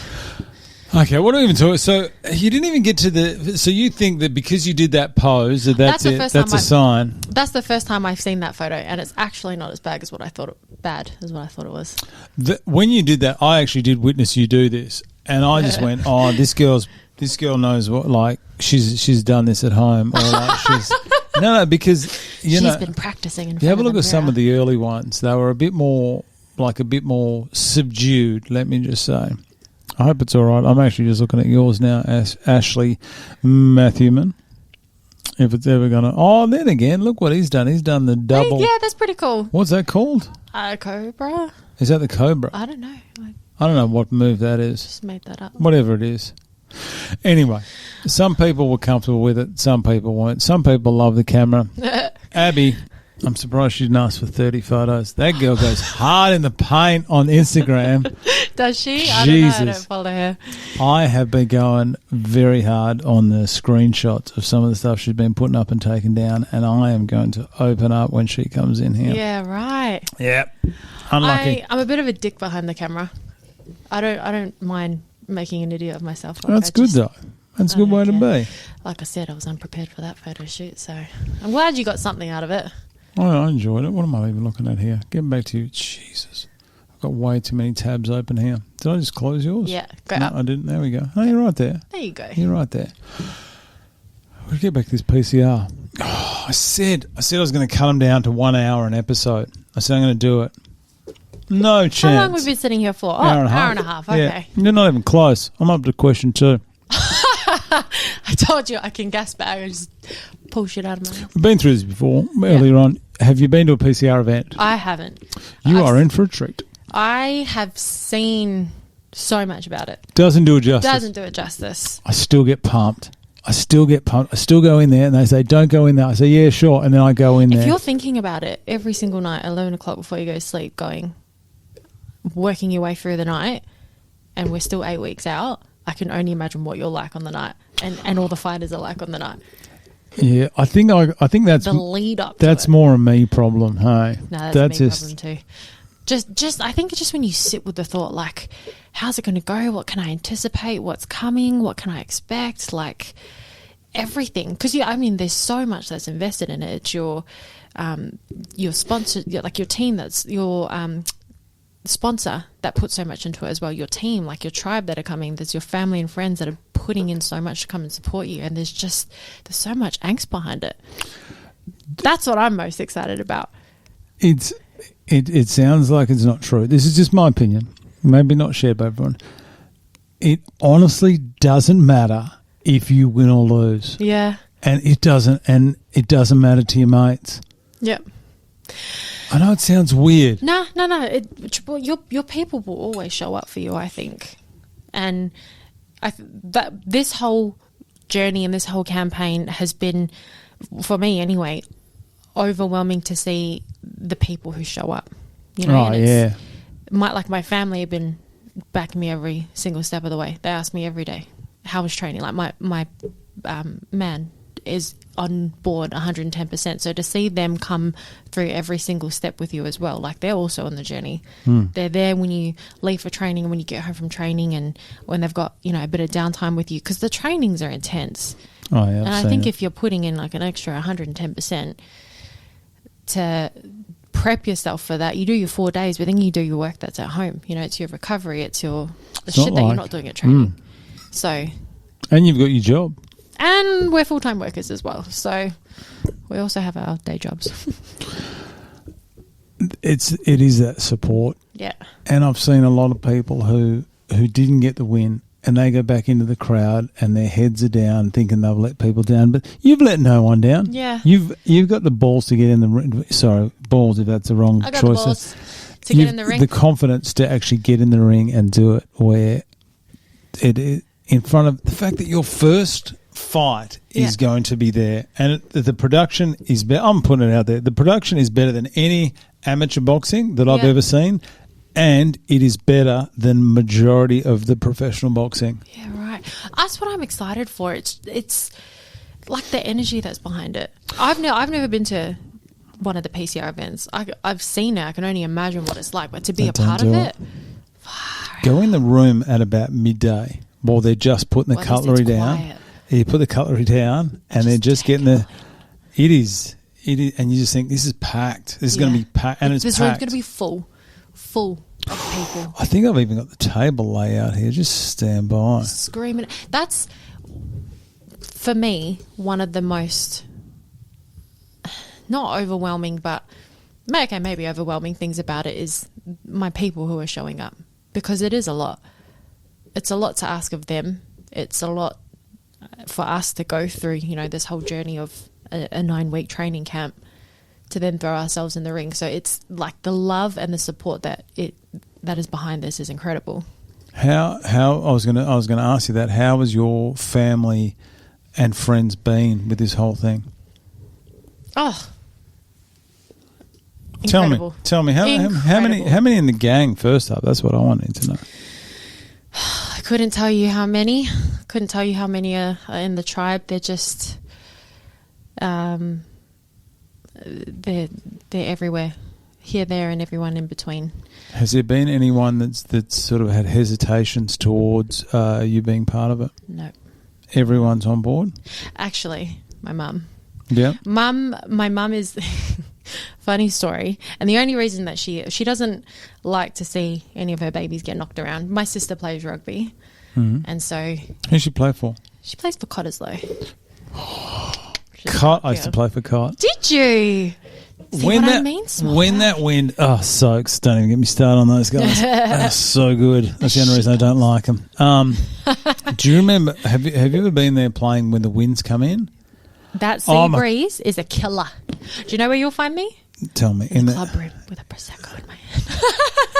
I'll be there on the sideline. Is there a rugby field in a better position than that one? Scenery-wise? Yeah. I don't think so. Because Soaks is down in the pit. It is. Bloody Soaks. But you've got the golf course views, you've got the ocean views, but it's just the wind that comes in. Like when they're playing in winter, that's a killer, that wind down there. It's ridiculous. Down at Cottesloe? Yeah. You can't. I do remember, I remember that we couldn't actually kick the ball one way because it'd go straight back over our head. It would as well. I'm still looking for this floor plan. I'm sorry. No, that's all right. I reckon Mum is the only one that's probably a little bit hesitant. She doesn't like seeing us getting thrown around. In what sense? Like not thrown around. Here we go. Sorry, this is what I was looking at. Okay, there we go. Wow. So that's it. That's where you walk down there, and you've got the blues there, Stunning. and you've got the reds there, and there are my seats there, and it is chockers. Wow. Okay. When you look at it like that, it's a lot. It's a lot. It's pretty colours. That's a lot more people than you think. Row 1 tables. and 2 got sold out like that. I managed to get row 3, which I'm pretty happy with. You know what? In my opinion, rows 2 to 5, all good. Row 1, I've seen the videos. Yeah, they're right on top of it. That is right. It's very close. But it's a good seat. You can be in the back corner and you still get a good seat. I know my people will come fucking charging up the front though. Like they'll come there and they'll stand there. Do not do They are standing there supporting, and they'll be at least if I'm walking out anyway, they'll need to be the there. ones that are screaming the loudest. They'll need to be around the where you walk out. I think for me personally, I just assumed 3 also was like close enough that you can see, but close enough that it's not like, you know, you've got too many people. It's an excellent spot everywhere. The seats are good everywhere. Yeah. But you don't run at the ring. Don't get up too close. There's a barricade around there, and it's because it's through the commission. You're not allowed to go in there. They won't be running into the ring with me? Not into the ring. Don't come up close to the ring. And just don't do it. Either that or it's going to be a zoom on the camera. It was hard to kind of hone in who was coming. There's just so many people that want to turn up and support, which for me is the most overwhelming part about it is, like I said, people who show up for you. So Mum, going back to what I was saying before, is Mum, so my sister obviously plays rugby, and she doesn't like seeing us get hurt. Mind you, me and my sister used to be pretty rough with each other growing up. Like we used to, I swear my dad probably wishes he had sons, but we're sisters, but we weren't afraid to get too aggressive with each other growing up. And Dad would always be like, if you guys keep going this way, get the pads out, get the gloves out, we're going to smash it out right here and right now. So he never fucked around, old Ness. But Mum just doesn't, she just likes making sure her babies are always okay. So for me going into this, I think she was a little bit anxious also because last year my mum and I went to Bali and I got absolutely hammered. Nice. And I slipped over and I smashed the whole front of my mouth. You can see there's like a little scar. It was big before. There's a little scar there now. Lose any teeth? Yep. Broke them. Oh, that's costly. Fractured my nose. What day of Bali was this? What day of Bali Tropo Fest was this? Tropo Fest. Not day one. Please tell me it wasn't day one. Well, actually, I went up on a weekend, I think. I went up on a weekend, came back, sat to go to work, and then I went back up again the next weekend. So I went up 2 weekends in a row. And that's party. It was the second weekend that I came back and I slipped over and I smashed my teeth. I fractured. Was it on the tiles or something? Yeah. I just went. I got my leg caught in something. And of course it's not the alcohol. No, don't be stupid. Of course not. It was just Aniva. And she just went like that and my whole face caught me. Fractured all of my tooth up there, smashed my teeth went through my lip. Oh. Yeah, if I had to get lip filler, I'd only need the top because the bottom one, shit, that was huge. Big chunky. It was huge. Nice. And all my teeth had smashed and come through my lip and I fractured my nose and it was a proper mess. So I had to go and get my teeth fixed. How was the flight home? I was hungover. So that's fine. Just push right. Sat there. Yeah. And it wasn't actually too bad. I just slept the whole way. It's only 3 hours. So I smashed all that through there, but all my teeth were still caught in my lip. So my tooth was fractured. I had teeth all out in my lip over here. It was a bit of a hot mess. So then I got home and I had to go see a plastic surgeon and he had to, he actually stitched up my lip. And I said to him, I know there's still fragments in my lip. And he goes, oh, maybe we should send you for an ultrasound on your lip. Yeah. I said, why wouldn't you not just do that beforehand? Yeah. Because you've just stitched my whole lip up. Oh, okay. And he goes, well, go and get a ultrasound anyway and check out your lip. There was broken tooth all throughout my whole lip down there. They had to dig it out? Yep. We had to cut it back open and get in there and pick it all out. Oh, Jesus. Stitch it all back up again. So that was that. And that's taken me a whole year to get. I had to get just do a little bit of surgery on the tooth. I had to get all the root taken out of up there and all my teeth fixed. But it's taken a whole year to get to where I am now. Could be scar tissue there. Yeah. What if you get a smack there? Is that going to cut easy? Scar tissue does. No, should be all right. I'll make sure whoever fights you, I'm going to say aim for the lip. If you just move quick enough. Just aim for the lip. Move quick enough, you don't get the lip. Just better duck and weave. So I told Mum that I was going to be doing the fight, and she was like, what about your teeth?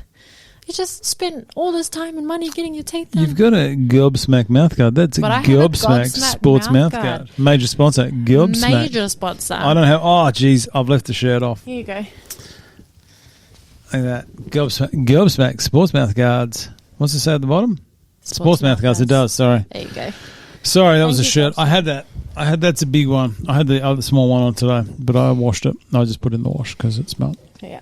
Shout out to E-Dental and Karen Up, though, because their team is amazing. E-Dental. E-Dental and Karen Up, they are phenomenal. I told Rob about this whole journey, and he goes, don't worry, we'll make sure this is all protected enough that you're not going to... You on top and bottom or just top? Just top. Yeah. No one can touch you. No one can touch me. Not with these hands. Oh. Not with these feet. Move too quick. Kidding, but really. Well, I know the mouth guards are spot on from Gilbert Sports Mouth Guards, match sponsor. Thank you. And from what I've seen, because I'm used to the old ones, the old big chunkies, the old rugby days, and then just big whoppers. The mouth guards you used to just put in hot water from the kettle. They do nothing. Mold it in like that. I think this is one of my first professional mouth guards that I've actually feel protected by. It's not just the pharmacy mouth guard. I've got a protective mouth guard. Someone told me, I think it was actually Glenn or Nigel, one of those guys told me that having a mouth guard in also reduces your chance of concussion. Probably. I heard that. I don't know if that's true. I don't doubt that. It's week 2 and we're already smacking around and sparring. So cop a few to the chin. It feels much better to have a mouth guard in. Oh, no, as in just for concussion, the way it spreads out the impact. I think that's right. Some of the hits in there. How has it been in the ring so early? We haven't, I don't think we've gone 100% on the sparring yet, but it's you don't go 100% sparring? No. But it's, I think even in the training when we're just doing our drills and our sparring work, just that, the gradual increase that comes with it. But the beginning of that, we're only week 2 of it, and it's week 2 of training. And I think it's a good reality for everyone to understand, the hits that come with it, or the agility that's needed, or the turnaround after you've just had a hit and then you've got to go back out and... Composure. Yeah. It's good that they put you in there. The endurance and the longevity of it for 6 minutes. It's a long time. It's good that they put you in there early. Yeah. But they definitely don't. Like, they're not rough with you. They're not going to try to hurt you or anything. But it's just to let you know very early, because some people do get it and then go, this isn't for me. This is not what I signed up for. Yeah. This is what I signed up for, though. There's been some big turnarounds. I will name her. I did name her before. Olivia Druitt. Yeah. She copped the whack, and I thought that I didn't think we were going to see her again. But she turned it around. That was about week 4 or something. She turned it around, and outstanding effort on the night. She was a champ. Good on you. That's what we want to see. Good on you, Liv Druitt, for coming back after having a little bit of a sook in week 4. True. You get up and you go again. Go, girl. She got one a little bit. It was a little bit harder than I would normally have thought, but she got a real, just a whack from a fighter. Yeah. From a former male fighter. True. He just gave her one. I don't think he was meant to hurt her. I think he was just really... Just copped a bit of a slip in there. Yeah, and that was it. And then the dummy spit happened. But she came back. Good on you, Liv. On you, Only Liv. good things to say about Liv. Well done, girl. Get up and go again. I hope she got him back. She was good. She was first fight of last PCR, and she lost on decision, but it could have gone either way. It was such a good fight to start. That's what we want. We want to see entertainment in the ring.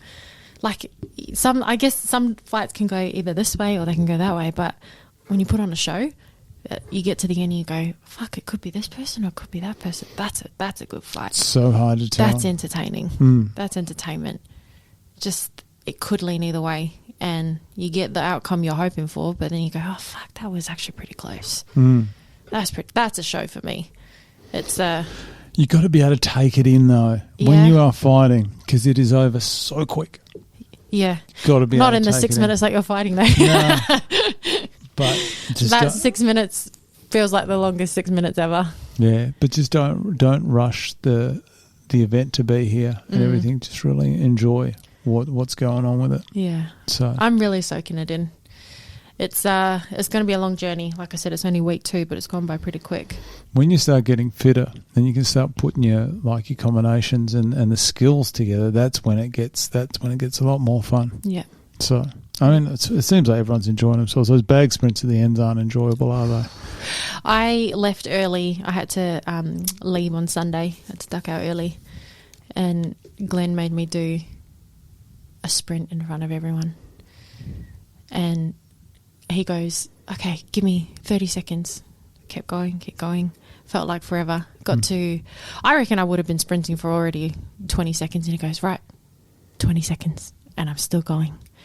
And I reckon I would have been gone for a minute. And he goes, 15 seconds. And I go all the way down. I was like, he just tortures you, that man. Hurry up. But it's good, though. It's good. The sprints, though, when you've done a whole training session and finish up on the sprints, those arms are burning. But that's round 3. Yeah. That's why they do it. Yeah. Yeah. The final blowout. So many fights are won and lost in round 3. Yeah. You know, 1-on-1 going into that third. And everyone goes, should have done a bit more cardio. My lungs are hurting. Oh, imagine copping a body shot when you're struggling to breathe. Lungs are blowing. They're blowing. We're getting there. Have you got a nickname? I think you told me. What was your nickname? What did I say my nickname? I don't know. You just make it. Everyone just calls me Neves. No, they can't.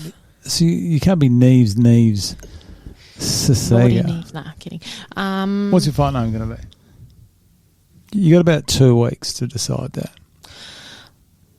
Because I got to do the artwork and I'm not changing it. I don't know. Maybe I should ask one of the coaches for a nickname. Not Glenn. He does. Glenn did produce one of the greatest nicknames of all time, and that's Jade Hot Tabasco Amanasco. I like that. That I like is so good. Hot Tabasco. Spicy. Hot Tabasco. I don't know. What would a good nickname be? I don't know. For me. How do you pronounce the last name again so I get it right? My closest mates call me Sesega. Like they call me my last name. Would you go, how? Aniva Sesega. No, how do you want CJ Rose? How would you like him to pronounce your name? Because I got to get all the names down pat because there's nothing Aniva worse. Sassy Sesega. Nah, I don't know. Sesega. Is that how you say it? Sesega. Mm-hmm. Sesega. I'll remember that. Sesega. I'll think of something. I don't know. I've still yet to come up with a nickname. Do we have to have a nickname? You don't have to. Okay. What about one I've always thrown out there? No one's taken me up. I thought the pharmacist. The pharmacist. 2 sleeping pills here, baby. Yeah, okay. Who's been called the pharmacist? Has someone been called the pharmacist before? Everyone just gives the same reaction you just gave me then, which is just utter disgust. The pharmacist. What do you reckon? What about Stilnox? That's like Dricus Duplessis. Isn't that a sleeping tablet? Stilnox? What's the one all the swimmers got done for? I think that was Stilnox. I don't know. I was just going to say melatonin, but that's just I don't know. Well, you've got 2. You've got about 2 weeks to think about a fight name. Ask Nigel and Glenn. Glenn is actually pretty good. He is. He's pretty good. One of the things that I love about going out of training is the fucking banter that comes out of everyone's mouth. Glenn and Nigel. Just talking shit to each other. Yeah, I love it. It gets worse. I fucking love it. Nige, on orientation day, Glenn came up to me. And he goes, you and me are going to make a handshake right here and right now. So we stood there for like 30 seconds coming up with a handshake. And that's how we say hi. Every training comes up and give me the handshake. And that man's a child. Hey? That man is a child. Oh, you know what? After we came up with a handshake, we had to do, we did the orientation. And then we did our medical. And the doc gives me a paper cup. He goes, here, go pee in your paper cup. You got to do that. Yeah, you got to do a test. And really? Yeah, and I was standing there with my cup of piss like this. Glenn comes up to me, and he tries to knock me over. I was like, "Can you not? I'm holding a cup of my wee here." And he's come up and he's like trying to like give me a pat on the back, but like give me a hug. And I was like, "Nigel, Glenn, I've got my piss in a cup here." You should just tipped it on him. I was just like this. I was holding it like this, trying to give him a hug. He's like, "I'm going now. Bye." He's a big hugger, Glenn. Yeah. Very big hugger. Good egg. But yeah, I'm standing there in my cup always like sloshing. It's TMI for some people. I don't care. Last question. Go on. Because we've been gas bagging 2 hours now.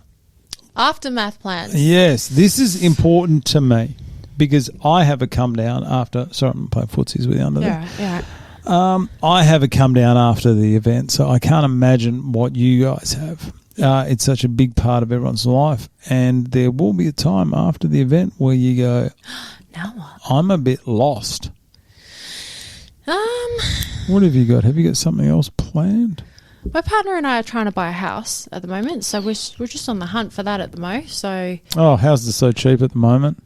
Pick anywhere and then build. Jesus, my God, it's that's a whole bloody process in itself. There's a house just across the road from me. You can live near just me. that one. Just be neighbours. Just across the road Hop there. over the road. How long does it take to get to training from here?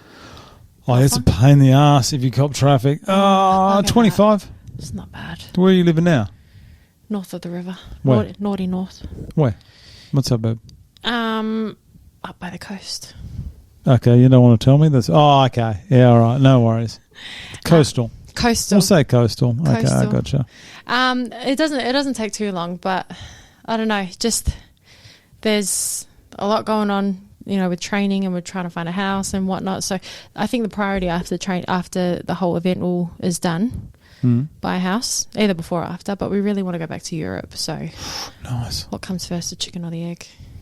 The house. The house. The house, then. The house, and then Europe, or Europe and the house. You know what's going to happen? You're going to get the house, then you're going to get up the duff, and then there's going to be kids, and 10 years gone. That's quite a projection, isn't it? It is. It happens like that. That's what happened to me.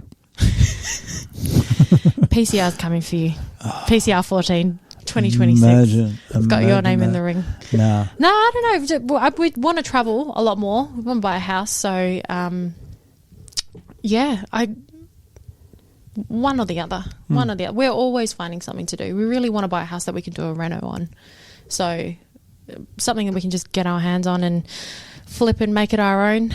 It's either, whatever comes first. It's either the house, or if we're lucky enough to go back to Europe after this. So, it'll be one of the two. There's still some houses out there that are ready to be bulldozed that could easily be fixed up. Yeah. This house was a bulldoze job. Was it? Oh, yeah, it was terrible. This is gorgeous.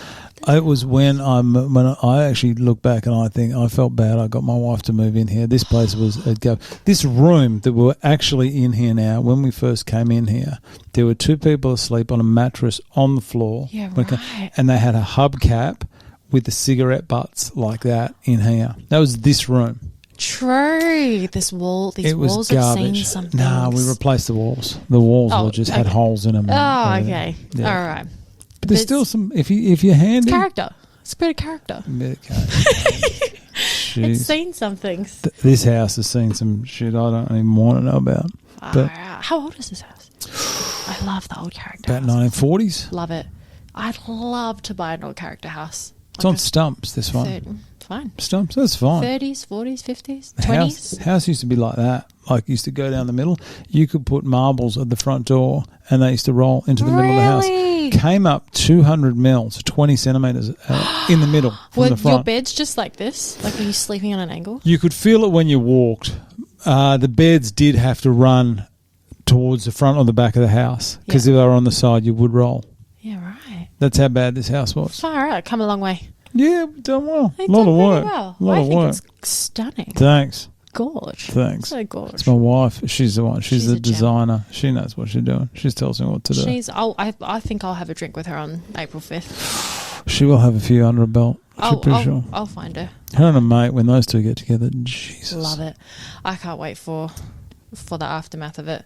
The after party's good. After party. Me and the fam. Oh, everyone's excited. They're all ready to go. We have already started planning things, so the only time everyone gets quiet is the weigh-ins. True. The night before, you just see everyone's like, oh, Jesus. Is that at the gym? Yeah, I think so. Yeah? I think they're doing it at the gym. I'm keen. Are you staying at the Crown? Yeah. Just a Saturday or the Friday and Saturday? Friday as well. Oh, okay. Because I said we should do it at the Crown. That'd be cool. And maybe, but I think they're going to have to hire a room. And yeah, no, that's fair.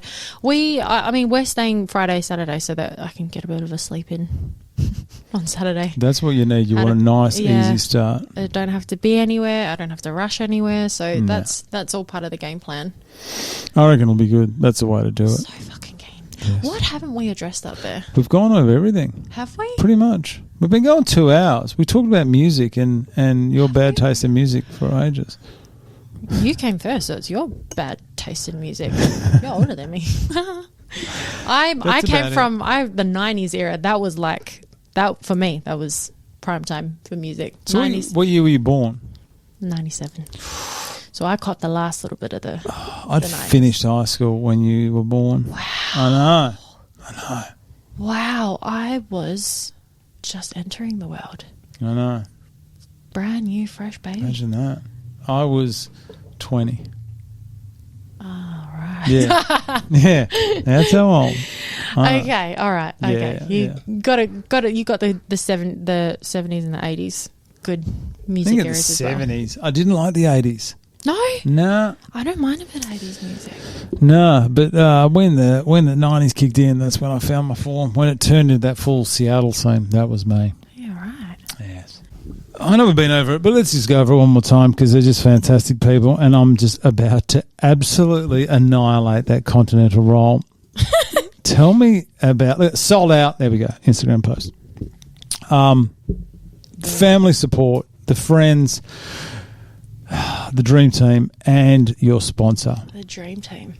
So your friends, it is good. You're right. You know, I didn't think of that, but it really brings out people's true colours when it's either supporting or they'll tell you every reason not to do it. You know, someone goes into business, they go, don't do that. Mm-hmm. Everyone's doing that. And you go, well, thanks. You shut up. Mm-hmm. You know, but then there's those people that go, fuck yeah, just roll the dice. Yeah. Go all in. They're the people you want. Hell yeah. Nothing but positive people. Those are my people. Those You've are got the to people have positive people. I mean, I told my my partner's sister, Jay. Shout out to Jay. Hey, Jay. J Dog. J, the J Fresh. I love watching how excited she gets when we talk about this. She asks me every single day, you know, how's training, how's it going, and just seeing people's like reaction behind it, and they're just as excited as you are. And like, my partner, like I said, he's such a good egg. He's so supportive, and I'm so grateful for it because I mean it takes a lot. It's the training and every commitment to the campaign takes time. And it's time away from your family, and they show up all the time, and I'm so grateful for that. Come home and Bub's already covered, you know, all the nutrition side of things, and you know, holding down the fort at home. So I'm just bloody grateful for my peoples. I'm doing it for my old man. Do you want to talk about your old man? Yeah. Tell me a bit about it. Probably won't come without a few tears. That's all right. I get emotional as well. So if tears come from me, then I can't help it. I'm sorry. Nah, he's my driving force behind this, my old man. I don't have any tissues or anything. Do you want me to grab some? That's okay. I'll use my shirt. There's a Gobsmack t-shirt right there that's clean. Silly. No. You're all right. I'm all good. Gobsmack, major sponsor. Thank you for wiping my tears away, Gobsmack.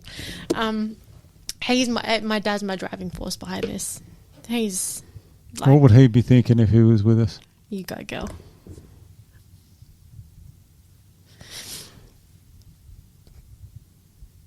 I get sorry.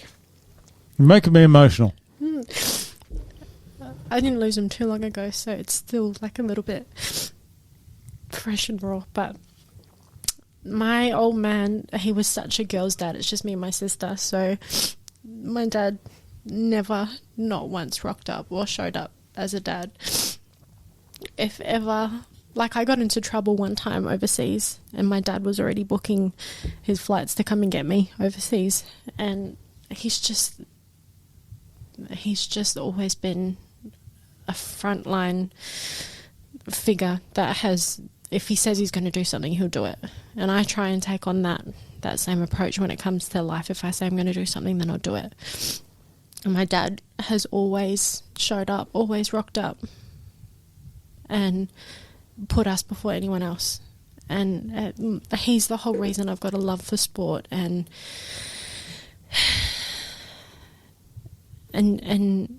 doing things like with a big heart and a big passion. And I'm such a daddy's girl. And he always used to say to us, make sure you learn to protect yourself just in case one day I can't protect you. And always protected us, always right through to the end. So he's the whole reason why I'm doing this. He brought us up on the pads and, you know, always taken us out to do trainings and just taught us everything that we know. So he, I think, would be pretty proud that I've got out of this, you know, grieving period of losing him recently and throwing myself back out there again. So if it weren't for my tribe and my people and my family and my old man, I don't think I'd have the confidence to do this. So shout out to my old man, Dad. Have you got something special planned for him for the night? Maybe I'll walk out to one of his songs. Stuff, Stormzy and Kendrick Lamar. Maybe I'll walk out to one of my old man's songs. I don't know. Was he would have been into 80s music? Oh, he was into everything. That's where my love for music came from, was my old man. We never not had music going, and he used to jump on the guitar and make us sing, and yeah. I don't know what I'll do. I'll do something to honour him. Oh, nice. Yeah. Well, I'm sure anything like that, if you said it to Nigel Glenn, they would be on board with absolutely anything. I've seen some of the stuff they've done for people in the past. And when you see how those guys act we saw us all at orientation with Saba Rose. Yeah.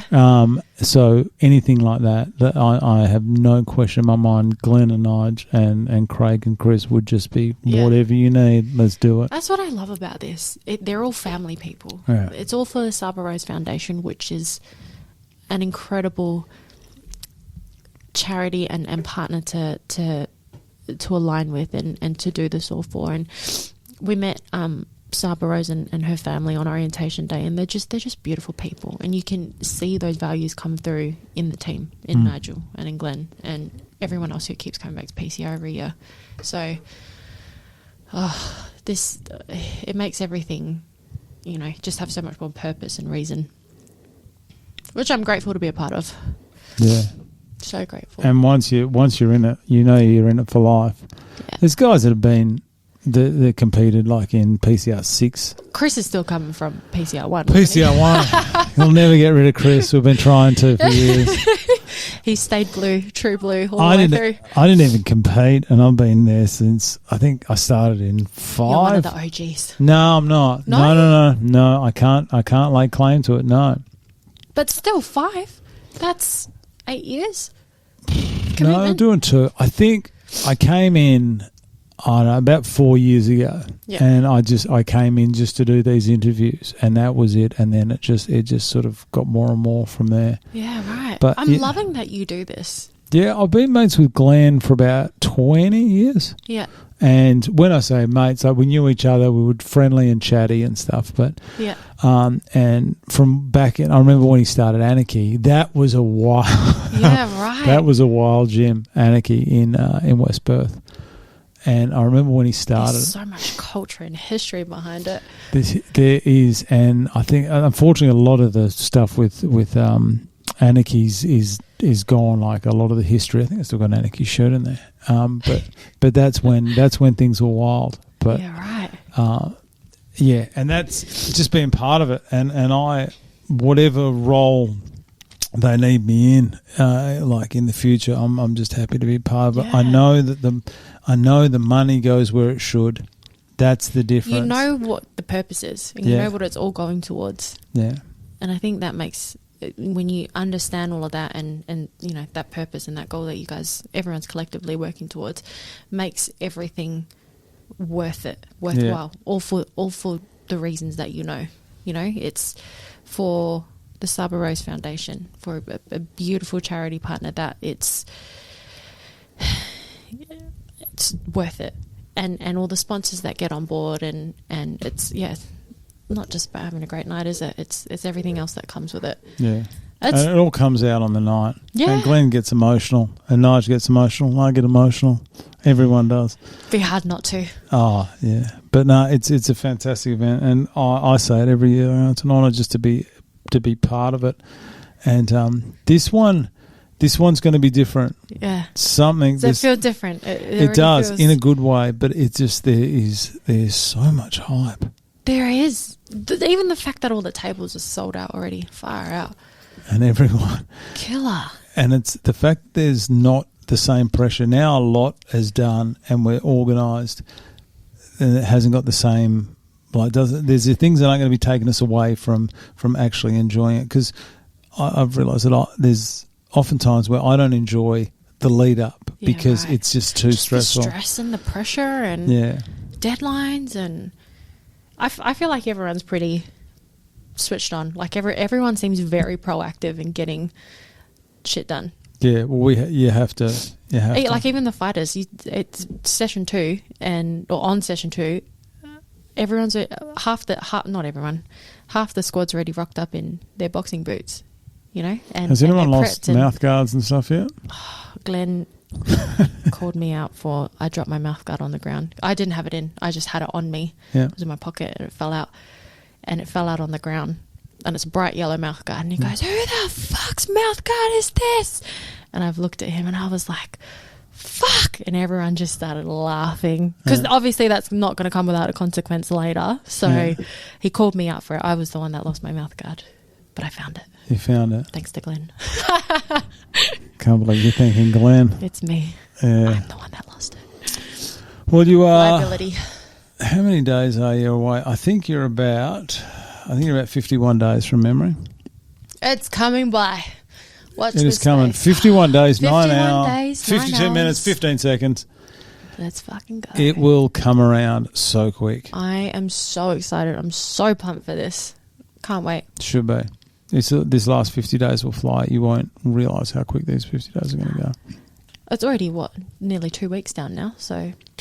Seems like orientation hours just yesterday. Literally. All right. Thank you for having me. We are done. Thank you. Thank you. Have to go and get ready for training now. Oh, I've got to go to work. Oh no. Same. Night shift tonight. I want to thank you very much for coming in. Thank you very much everyone for spending the afternoon with me. I want to wish you all the best for the last 51 days. Thank you. We'll see you out there on April 5th. People that didn't get tickets, I'm sorry. Please don't email me anymore. Watch everyone else's videos. Just keep refreshing your feed and it's like you're there. Thanks for coming in, mate. I'll be down training on Saturday. Beautiful. I look forward to seeing you. But thanks for coming in, mate, and I wish you all the best. See you on April 5th.